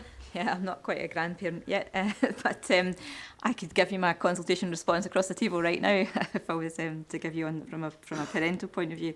I think it will be beneficial for learning. One thing I have noticed anecdotally in trends is also that because we have more and more people obviously in families both working, summer holidays become difficult and people tend to take their October holidays, and that's having an effect, at least anecdotally from my point of view, on people taking their children out of school around that sort of late September, October time for holidays. And hopefully if you've got a wider period to be able to take that holiday, then it should have a positive effect also. But I think it's a sensible move, see what parents come back with, but it's certainly something I welcome, and the pupils that I've spoken to, they seem to think it's not too bad an idea either. So hopefully, I'm not sure about the 5, but we'll go there. We'll soften them up. Okay. Are we happy to agree the report? Okay, thank you. The regular update now with regard to early learning and childcare 2020 expansion update. Gary. Okay, thanks very much, Convener. Really pleased to bring another positive report to the committee this morning. 4 main reasons for the report this morning. 3 of them are very similar to the same reasons that were the last time. Draw your attention to section 1.1. One of the new reasons we're bringing the report is to agree, hopefully, or agree to put forward the proposals for the name of the new ELC centres that have come out following the conclusion of our consultation exercises. And we'll talk about that later. There are 6 recommendations outlined in 2.1 before the committee today. Section 3 looks at the background, highlights some of the key areas of work that has been undertaken since the last report. Turn now to Section 4. Section 4.1 gives an update on some of the 10 we call major projects. Some of the things that I'd like to draw members' attention to this morning is in terms of Hall Glen, because of heavy rainfall, unfortunately the project slipped by 2 weeks. Not in itself unsurmountable. We're still on track to open in February of next year. The heavy rainfall was in September. At the Insular Amalgamated site, the officers are looking at decant arrangements, discussing with parents just now to see if there is a possibility we could decant pupils and staff to other establishments from April to June. The outcome of those informal consultations with parents will be brought back to the next meeting. The work itself is out at the tender stage just now. Calder Park Business Park Nursery. As we reported before, there was flood damage at the property. Based on the tender estimates we've got in, the tenders have come in higher than we had originally thought. And part of the spend is really, some of the spend was intended to come from our early years expansion money itself, but the overall cost was slightly in excess of the money that we'd set aside. In view of that, I think it's prudent that we hold that project just now, because as we go through the report, you'll see that there's significant major work at the tender stage just now. It's only when those tenders come back that we can confirm the amount of money we're going to spend, and we can then reappraise the amount of money that we've got left in the capital programme. And that may, when we evaluate it, enable us to come back and agree to progress with the work that we plan to do at Callendar Park. But at the moment, the officer's proposal is that we put that on hold until next year, and that will be following the financial position being made clearer. Very pleased to say that, as we agreed in the Woodburn site, the decant for the staff and pupils was done successfully to Queen Street, and the tender is out for the demolition work just now. We expect the demolition work to be done in January to enable the new build on site to commence after that. Both Kinglass and Cairn Primary School design brief has been nearly finalised. By the time the next report, it'll be out, and hopefully it'll also be at tender stage. Carnshore Primary School's at tender stage just now. Something else just to point out, that in terms of some of the very pleased to say that some of the uptake of eligible twos has exceeded some of the projections that we made, and that's enabled us to reconsider some of the capacity that we need on certain sites. Draw your attention to St Margaret's Primary School and its officers' view that just now that we're working on trying to provide some additional capacity on that site to increase the capacity available in the area, the ward area, for 3 to 5 year olds. We're doing the work just now, and we'll report back next time.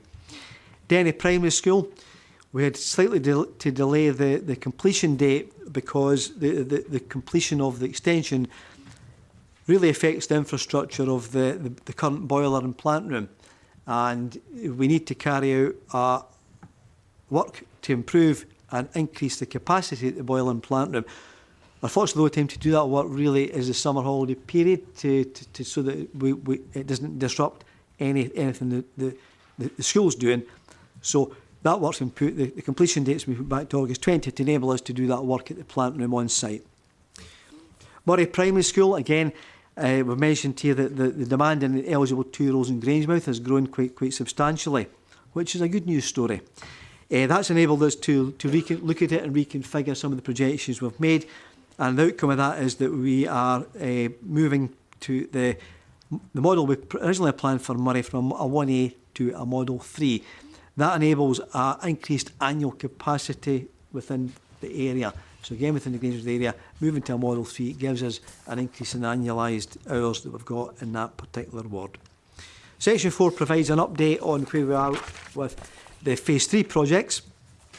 And in Section 4.3, it confirms that a summary of the overall expansion plans is provided in Appendix 1. Work on the sustainable oil rate is still ongoing with the partner providers, and we hope to position to come back early new year with some, hopefully some recommendations around that. The question was raised at the last meeting, if you remember, how many childminders do you have? Well, Section 4.5 confirms at the moment we've got 44.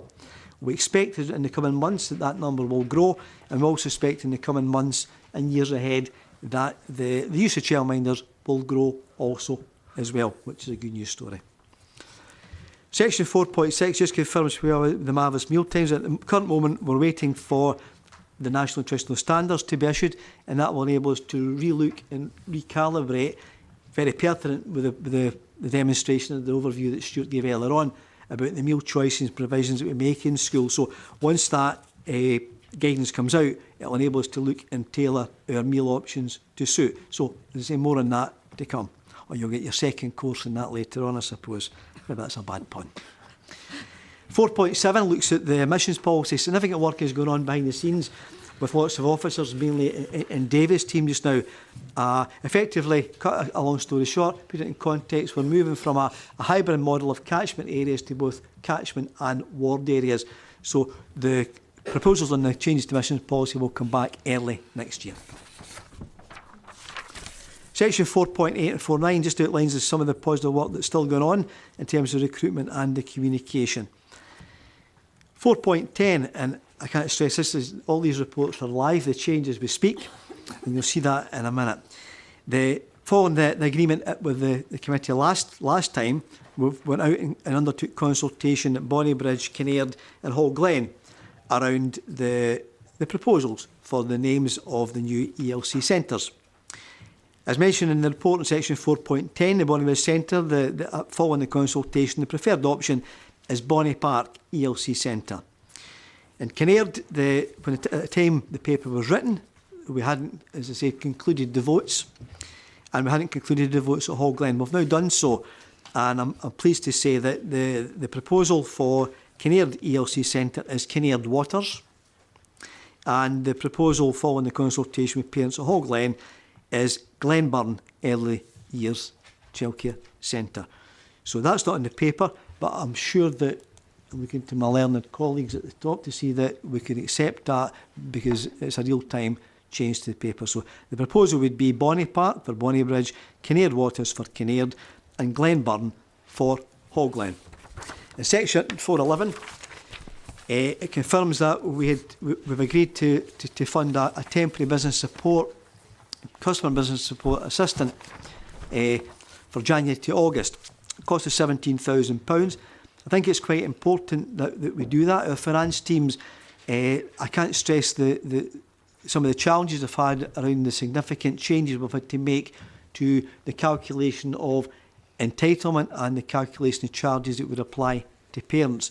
The existing methodology is slightly compounded because we've currently got a mix of 600 hours and 1140 hours, and parents have got the right to go between childminders and private nurseries and their own establishments. In addition to that, the part of that post will also focus on the development work from the CEMA system. The CEMA system is a system we use within education services to look at a whole range of things. One of the modules in that is a charging module. There's development work getting done just now that hopefully will bring that into play from August 20, that will enable less manual input and more electronic means of calculating what parents need to pay if they choose to take hours beyond 1140. Again, it comes back to the development work, very much focused on Stuart. It's transformational, it will support things, and it will make, hopefully, a better, more flexible option for parents in the future. In response to a question and for information that was asked at the last meeting, section 4.12 confirms that we are doing some work to look and consider how the communities can use any of our early years establishments for community use. That work has just started, and I'm hoping to bring some more information on that back to the committee in the new year. In terms of section 6, looking at the implications, focused on the capital funding. Capital funding just confirms that the overall position will be clearer once we appraise the tenders, and we'll also reappraise the situation, as I mentioned earlier on, regarding Calendar Park Nursery. Revenue funding, £17,000, because of the temporary customer business support assistance being added to it. In terms of where we are with it, bear in mind that the whole capital and revenue funding is grant funded, it is ring fenced. We are allowed to carry money forward 1 year to the next, and the secret of success is looking at the totality and the quantum of resources we've got to deliver it by August 20. So at the moment in the current financial year on the revenue side, we're projecting an underspend of 2.5 million. What we say, it's not that anything less has been done. Yes, there's been some slippages. This is just the way that it calibrates and the way that the Scottish Government drip-fed the money in over the 3-year period. We always knew that this year we would have an underspend in revenue, but it would be carried forward. The proposal we are putting forward to committee today is that we use £1 million of that money to move that into our capital fund. We're allowed to do it. That does a couple of things. One, I think it's very prudent to do so, and also allows us to address any potential cost volatility of any of the tenders that come back. We are reaching a critical stage of the project, and it gives us that propensity to have extra money on hand should we need to use it to accept the tenders without going through the formal process again. It's time critical, and I think it's very prudent that we do that at this point in time. There's no real change from the legal aspect, as we said before, nor the risk or the equalities. In conclusion, I would say very much so that this still remains a very challenging process. It remains a very positive process, and there's benefits across all Falkirk for what we're trying to do and improve the school estate and the lives of families within Falkirk. I would say the central team's focus is very much moving away from looking at the design, the procurement, the tendering. In the next couple of months, that'll all be done, and we'll be focused on getting the sleeves rolled up to really bring all these projects to life, bring the work streams and make sure they're implemented on time. And that itself brings with it fresh challenge for everyone. I'm pleased to say that so far everyone's been supportive, and we will continue to work, as we mentioned there, with the Scottish Government very closely, and also with the SFT to consider all aspects of the early years expansion as we go forward. Happy to take any questions. Thank you. Okay, thank you, Gary. Councillor Alexander. Yes, Convener, thank you very much for that. And thank you very much for the report. I think there's very few of us thought that this whole concept and whole project would come off with as few hitches as it actually has. We knew that we would get there in the end, but I don't think any of us thought that with the magnitude of the work that was undertaken in a very short period of time, that we would get there with as few hitches. As I say, if the delay in one or two of the projects is all we have to worry about, then we'll have done incredibly well. And again, I'd just like to congratulate the staff for taking that on board. It was a major challenge, and although we're not quite at the other end of the line yet, we're a significant way along that line, and it's been achieved with hard work. It's been achieved by using initiative, and it's been achieved by using imagination, and that's all we can ask of our chief officers. The fact that, again, I think it's another good example of where we see national and local government working hand in hand, and the potential of this policy was spotted very early, and the potential for good, both in terms of our educational requirements, but also in terms of economic development aspects of the report. This is a massive boost to the building industry in Falkirk.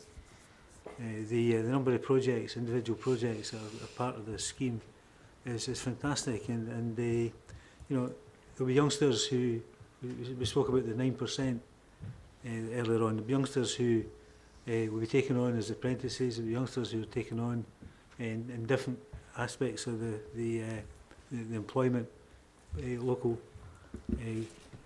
context, because they're there at this point in time.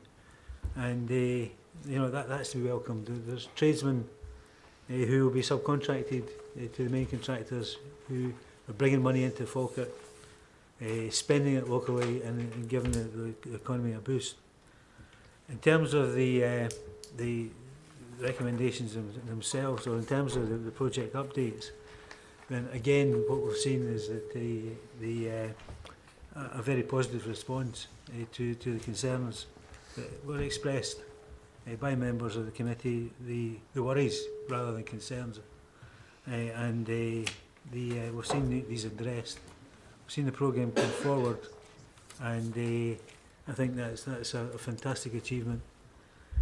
In moving the recommendations, can I suggest that 2.14, that we agree to propose new names of the current early years centres as outlined verbally by the Chief Officer as a substitute to as detailed in section 4.10 of the report. And with that, I'd like to move the recommendations contained within the report. We obviously watch with bated breath to see the next report, to see how we're going.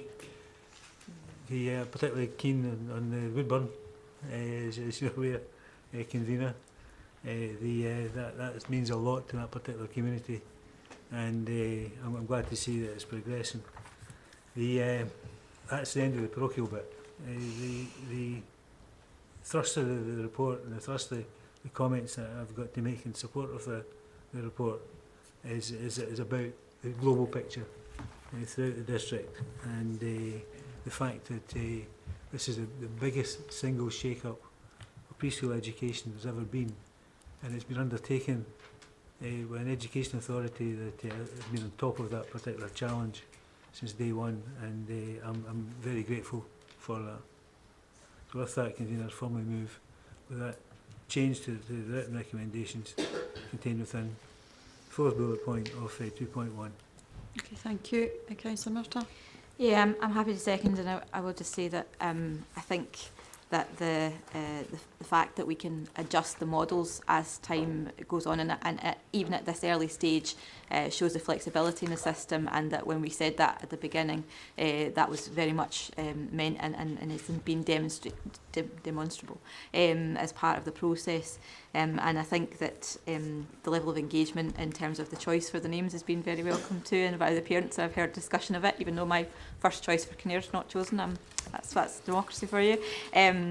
But I think that we could all be parochial a little bit in the report, because there's just so much going on across the council, and it's great to see them when they actually come to fruition, the quality and the excitement around them. So I think it's a good updated report, and there's going to be hiccups along the way, but I would echo Councillor Alexander, it's fantastic that we've been able to achieve what we have thus far, and long may it continue. Thank you. Councillor Munro. Thank you, Convener. I think it's clear that this is a very large extension to all of our schools, and in a way, considering where we are now, it's a shame that we weren't able to look at the wider use by the community of these facilities at an earlier stage. However, we are where we are, and hopefully it will be possible for them to be used more widely by the community. I have a question regarding 4.9. It says, officers are planning to meet with the Scottish Futures Trust to discuss current progress and also to assess and consider potential contingency planning in November. Could somebody clarify this for me? Gary? Okay, thank you. Just a point in terms of your first question, in terms of the use of these facilities for community, the government were quite clear that the funding couldn't be used for that. So if there was any community angle, it had to be self-funded from the council. So I'm not saying we wouldn't have done it, but the problem is that the money we got was quite clear. It was for early years expansion and education, learning estate use primarily. Notwithstanding that, I think it is right that we'd look at what we've created, and if there's any shared use that could be used with facilities, then it is right that where possible we can give that use to the community and embed it in the estate in the same way that we do for lets. The second part of your question is, like anything, as we come up to any major project, and it's been touched on earlier on by Councillor Alexander, you'll always get wee hiccups along the way. Wee hiccups for wee people estate. I suppose that's a pun as well. But effectively what we've got to do, we're remiss of us for not to consider, if things go wrong, how do we still achieve the objective at the end of the day? The objective at the end of the day is to make sure we've got sufficient capacity within the Falkirk district to enable us to deliver it. And yes, we're not planning for any hiccups, but if they do happen, we need to make sure that we've got contingency plans, much in the same way as we do decants. So in the case of Woodburn, we agreed to decant the pupils and staff of Woodburn up to Queen Street. So these things may look at decant arrangements or making sure that within the area there's space elsewhere to accommodate it if things go wrong. So this is a contingency for funding or for or numbers, or it doesn't make it clear. Right, sorry, I do apologise. The contingency plans are contingency plans in the event of some of our expansion plans not coming to fruition. For example, it could be a contractor going into liquidation at the last minute that stops a project coming to fruition. So contingency plans, I do apologise, I'll make it clear the next time. It's around us not making the timescales as required in terms of the bricks and mortar expansions that we're planning to do. Thank you. No problem. Can. Hi. I'm looking for some clarity with regards to 6.5 on the equalities. The statement, the project provides additional support for those children who have disabilities. And I just wanted a bit more information, because I know many families that their child can't go to nursery because the building isn't suitable and the staff training isn't there.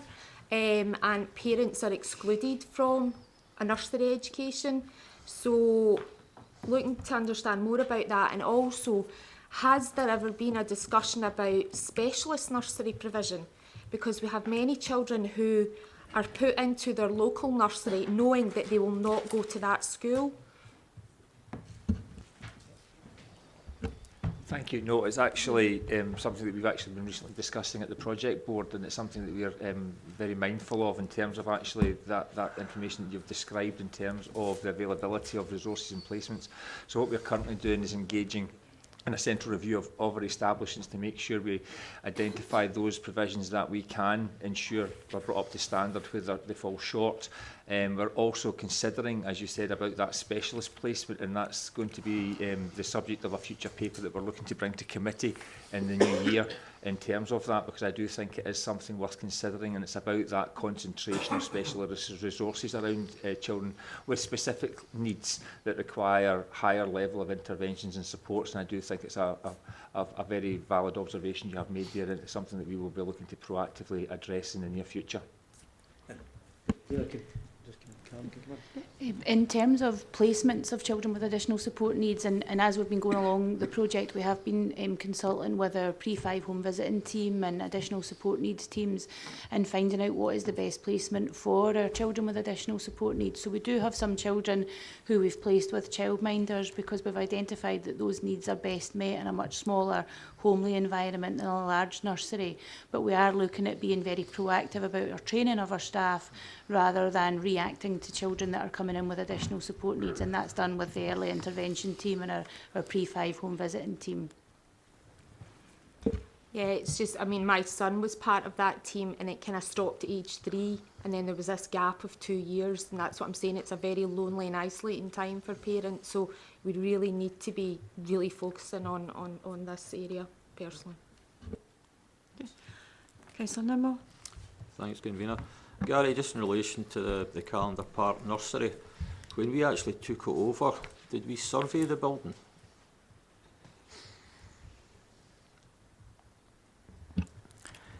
Okay. In terms of surveying the building, at this point in time, Children's Services haven't taken over that building yet. The intention was that we were going to sign a lease to do so. That's still work in progress just now because of the events that have taken place at the building. But yes, the building would have been surveyed. For those that you don't know about it, it was part of a handback, as part of a wider lease to the Department of Work and Pensions at Calendar Park when the Department of Work and Pensions pulled out their childcare arrangements. So we got the building back. The council owned the building and it's come back into council ownership, which is why it came up and through the strategic property review that we should look at it. But yes, the building was surveyed, and in actual fact the survey picked up a number of bits of work that we had dilapidation money to do, mainly around the roof, etc, etc. So yes, the building was surveyed. Right, and the problems with the roof were identified and yet nothing was done about it? The problems with the roof were identified, and we were planning to do the work on the roof, but unfortunately the flood damage took place before we could do that. And the fact that we're not insured for water damage means that we're going to have to foot the bill for nearly £600,000. Well, the overall bill isn't just for the damage caused by the flood. The overall tender was to do a lot of the internal reconfiguration and external work that we planned to do anyway. So I suppose in terms of estimates, probably we estimate the damage to the flood to be about £250,000. The rest of the money would probably have came from we planned to come from the earlier expansion plan anyway. The building is insured, but it wasn't insured for the damage that was incurred by the flood damage. So the building is insured, it's part of the council's insurance, but unfortunately the events of the flood damage were not covered by the council's insurance. I believe it's because it's not occupied that it's not covered for flood damage, but do we have any other buildings that are in the same situation? I can't talk for the wider council, but yes, there will be buildings that the council have that will be unoccupied. And why don't we insure them? I don't know if that's a question for yourself or maybe for the Chief Executive. I don't know. It's entirely, I mean, I've asked the question myself. That's the current council's policy. What I can say is, however, just because they're not unoccupied, what we do is we have an inspection regime. We have a team that will go around to regularly look at the buildings to make sure that they're maintained and that they're safe. and although they're not occupied, we still need to do repairs to keep the building usually in wind and watertight conditions. So although they're not occupied, we certainly have a team within our property team that regularly go around and inspect these buildings. Unfortunately, during the course of the inspection, it was discovered that the flood damage had taken place in this case. Does that mean we're not covered for fire as well? Fire damage is covered. It's purely for flood damage for it's unoccupied. Okay. Yep. Councillor Harris. Thank you, Convener. It's a question which I guess is loosely tied to equalities and loosely tied to current admissions policies. And it's really to do with children who are deferring primary one start because of the time of their birthday.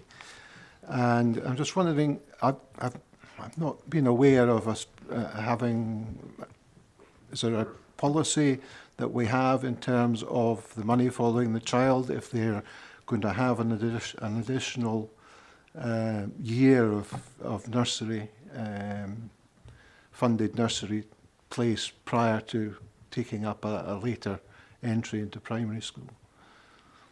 It's a very good question, and it's a topical conversation throughout Scotland just now as the government are looking to build a bit of flexibility into deferrals.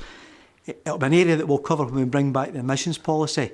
Councillor Harris, too, early in the new year, because that's one of the areas, one of the top hierarchical priorities we've got in terms of admitting children or allowing parents to opt for a deferred year. So as part of our next iteration of work, the admissions policy will cover the questions that you've asked here in a lot more detail and give you the answers you seek. And when are we going to expect that, Gary? It'll probably be early next year. Because clearly there will be children who are born January, February. Yeah. Our current admissions policy covers that scenario just now, but in terms of the early years expansion, we'll be looking at it to widen it. So we don't have a view currently on the mid-August to 31st December born dates. We do, yes. We have a policy that covers that in our current admissions policy. I'm happy to send it to you. It's quite a meaty policy, but it gives you the hierarchical structure, how we structure that, and it's quite clear that the top priority is given to deferred cases. Okay. Well, send you a copy. I look forward to getting further information on that. Thank you. Councillor Reid. Just to congratulate Gary on his nice sidestep taking the capital from revenue. It's quite a adept change of pace there. Back on the current admission policy, did I hear you say it would be partly based on ward? Or did I? Yes, because we've got a ward solution, we've also got catchment schools. We've got to make sure that we maintain, because of the capacity, we're putting capacity in for a ward, we've got to make sure that any family that stays in a ward has got access to that provision in that ward as a priority against families that stay with that ward in some cases. So that's one of the things that we'll be bringing back to members as a change to the admissions policy. It's just that wards are a bit of a Dr. Frankenstein creation. You know, it's a bit here and a bit there, a leg there and an arm there. They're very artificial. They're not based on geography, as once was the case, principally. Yeah, so, but that's what all our work is predicated on, looking at each individual ward to make sure that within every individual ward we've got an equity of provision. We've got sufficient capacity to meet within the ward the eligible 2, 3s and 4s and 5-year-olds primarily, and because of that agreement and the way we've structured the way that we do the expansion programme, we've got to make sure that we give cognizance to that in the admissions policy. So we'll bring it back in the new year, and I think the plan would be, because I think it may be quite complicated, we'd probably have a members' briefing session leading to sort of dwelling on the success we had the last time, and that would be one focus of it, to look at the admissions policy. It's actually there's an artificiality about wards. I mean, at one time, I think 3 wards used to converge on Brighton's Cross. So if you lived that way, you were in Ward 6. I mean, it seems an unnatural way in which to... I think also there's also that we've also got challenges with catchment area, to be honest with you. There's some, streets, the catchment area can divide streets and things like that, some housing estates as well. So we've also these challenges, but I'm pleased to say throughout this project there's challenges that have arisen all the time. We tackle them head on. And I'm sure that when you see the missions policy that we'll have tackled that again head on, and we'll be quite clear about the proposed changes around the interface with catchment areas and wards. The use of nurseries for other purposes, is that going to be fed into the strategic property review? Anything that we do with property expansion just now has always got to have one eye on the strategic property review. It is the policy that the council has agreed to. So there's nothing that we do here that we don't need to make check that we're getting best value and it meets the aims of the strategic property review. So yes, anything that we do in terms of making buildings available for community use will be brought into the SPR. Okay. Thank you. Thank you. Okay, Councillor Bissett. Sorry. Thanks, Convener. I'd just like to thank Gary and his team for this report and congratulate them on delivering this project in such a short time scale. You know, a lot of work involved and well done to achieving that. I would just like to ask, I think that it may well be the direction of travel is that a lot of buildings, schools and early learning centres are used for community use, and that will link into the strategic property review properly, so I look forward to seeing that coming. I'd just like to ask, sort of ongoing revenue costs, are they going to still be funded by the Scottish Government? Yes, they will be funded by the Scottish Government. The first full year effect of it will be the financial year 21-22. And again, that's why I'm saying that over the course of this project, both revenue and capital are ring-fenced, are grant funded, so we've got to make sure that we use those to the best of our knowledge and get best value from it. So we're not there yet, but certainly at this current moment in time, I'm certainly satisfied that we can do so within the quantum of the resources that we've got. Thank you. Okay. Okay, and therefore are we happy to agree the recommendations, including the slight change to item 4 to take into account of the recent vote on the naming of the early years centres? Agreed? Okay, thank you.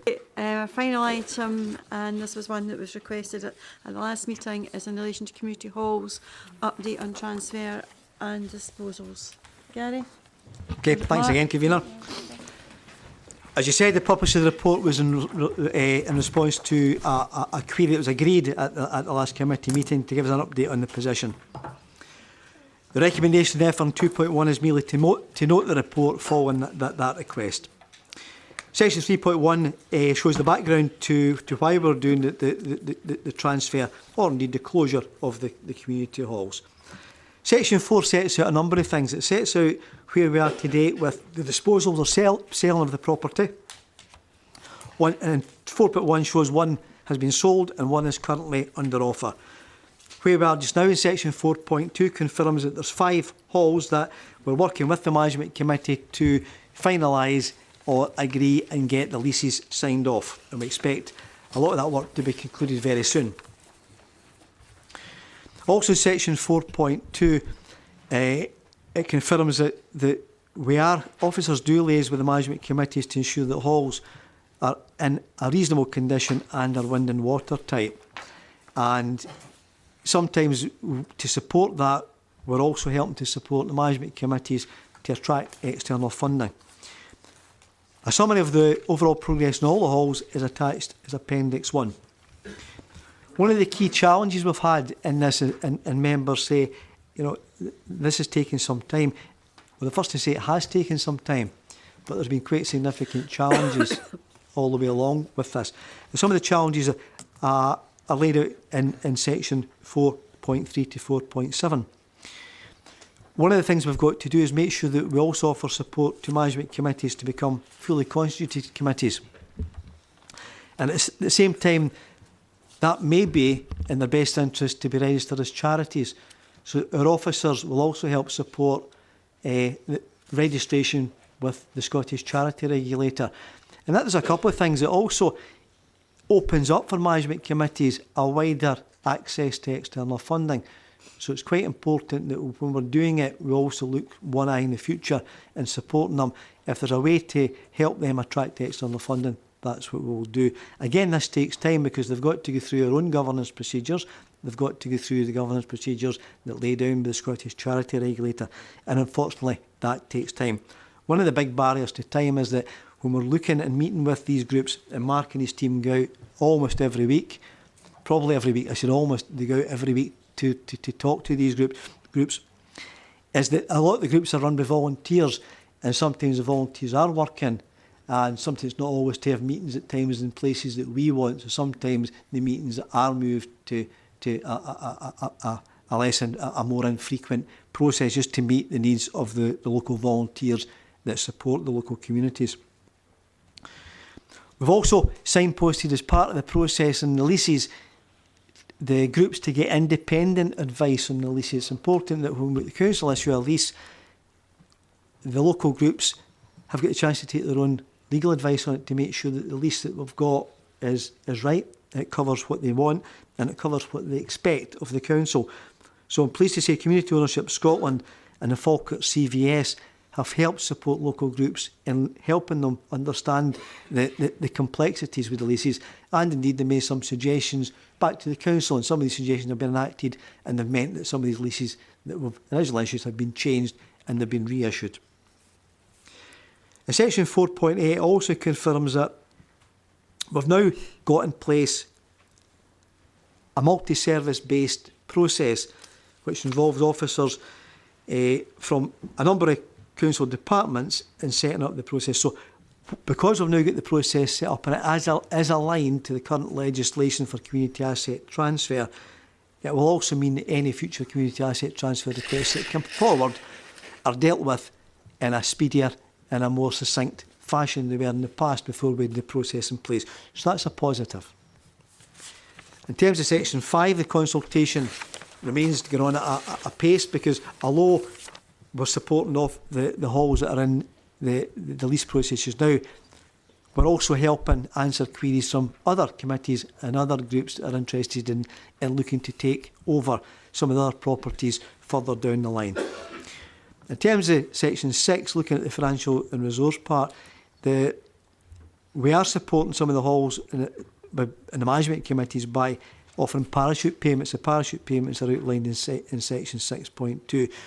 These were set by officers, and they're aligned really on the expectation of the current management committee for the payments they pay out for supplies and services and daily running costs.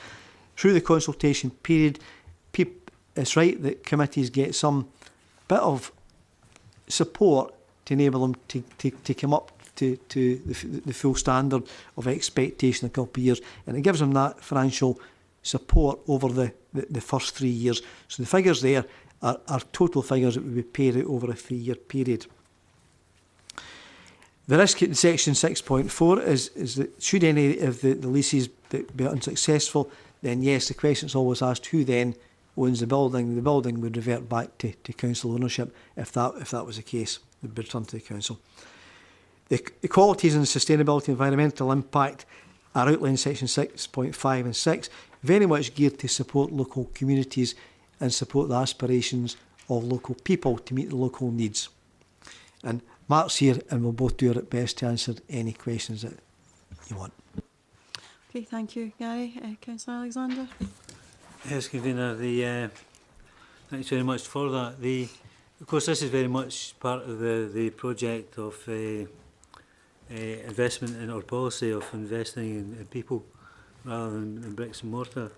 And I think if we want to look for an example, a good example of where this works, and you only have to look at Westfield. They've just drawn down £150,000 worth of money. The old folding stuff that local authorities seem to be barred from bidding for, but organisations that are charitable based and organisations that are community based do have that opportunity, and £150,000 is coming into Bog Road, and that's to be welcomed. It gives, I think, the other communities where we have committees that are maybe wavering a wee bit, not sure whether to take that step. It gives them the example of success and give them encouragement, I hope. to pursue that particular line. I'm particularly glad, I'm going to be parochial again, sorry. I'm particularly glad to see Bensford coming in here, because Bensford was a hall that we were generally worried about.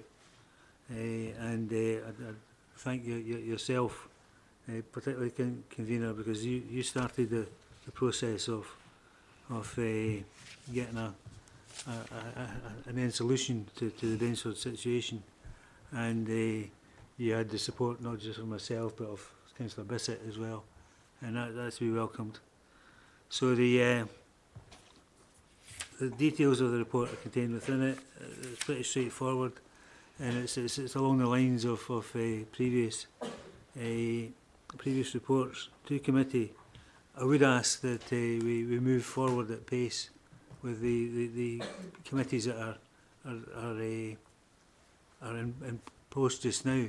They're ready just to go and take full responsibility for the buildings.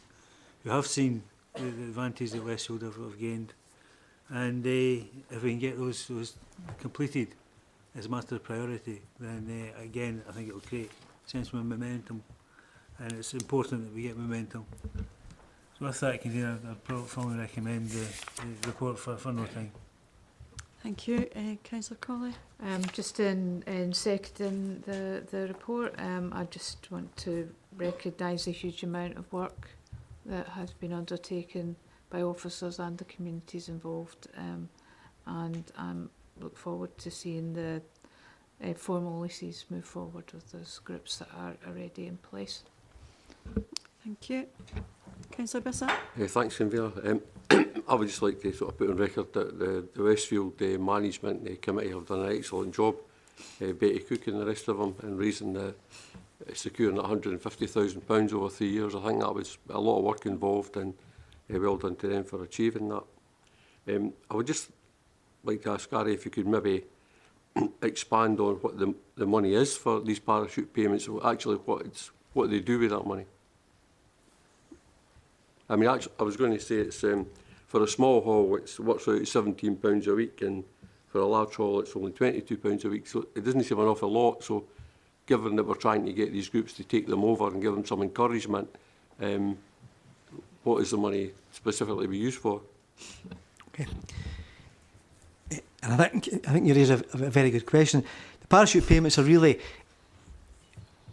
we've not set any rules around what they use it for. It gives each management committee knowledge that they're going to get some funding in, and they can use it for the best aims to further the aims of the hall. Now, whether they want to use it for minor improvements or to buy supplies and services, they're very much geared around the budget that we currently have for halls, in terms of what we expect to spend on halls. So the hall's budget, the supplies and services budget, is not great. So the parachute payments were set up around looking at the quantum of resources we've got available just now for that. And they're very much aligned to the feedback that we got when we were out to probably in excess of 50 meetings with various management committees over the last four or 5 years. On what they expected or what they thought would be a good idea to do to give them some financial stability. They certainly know that the umbilical cord would be cut eventually. They felt a 3-year period was sufficient. They felt that was right. And when we're talking to them about the money, they didn't seem too adverse with the figures that were quoted here. So these figures were not just made up. We discussed it with a number of management committees throughout the process. So we've not set any hard and fast rules about what they can spend the money on, but obviously it's got to further the aims and ambitions of their own committee, and indeed it would support the running of the individual hall concerned. Thanks, Gary. So are you saying that they're quite happy with the amounts? There's been consultation on that? I think there's not been any consultation on the amounts. I think when we went out to consult with all the groups initially to see if they were interested in taking over the halls, the parachute payments were suggested, and when we spoke to them, we said that the parachute payments would have to be aligned against the resources that we've got already set for supplies and services, and they are, and that's why these figures would come out. So there was a number of different figures suggested, but certainly I wouldn't like to say we've undertaken a full-scale consultation on it. These were what officers felt was reasonable, listening to the views of the whole committees when we engage with them in the early processes. Thanks, Gary. Convener, could we have a short recess on this, please? Just for 10 minutes. Okay. If that's okay. Just to clarify, I think what you're saying is historically that has been the budget that has been put towards goods and services and related to the halls that the council spent. Okay. Okay. Just for 10 minutes, if that's okay.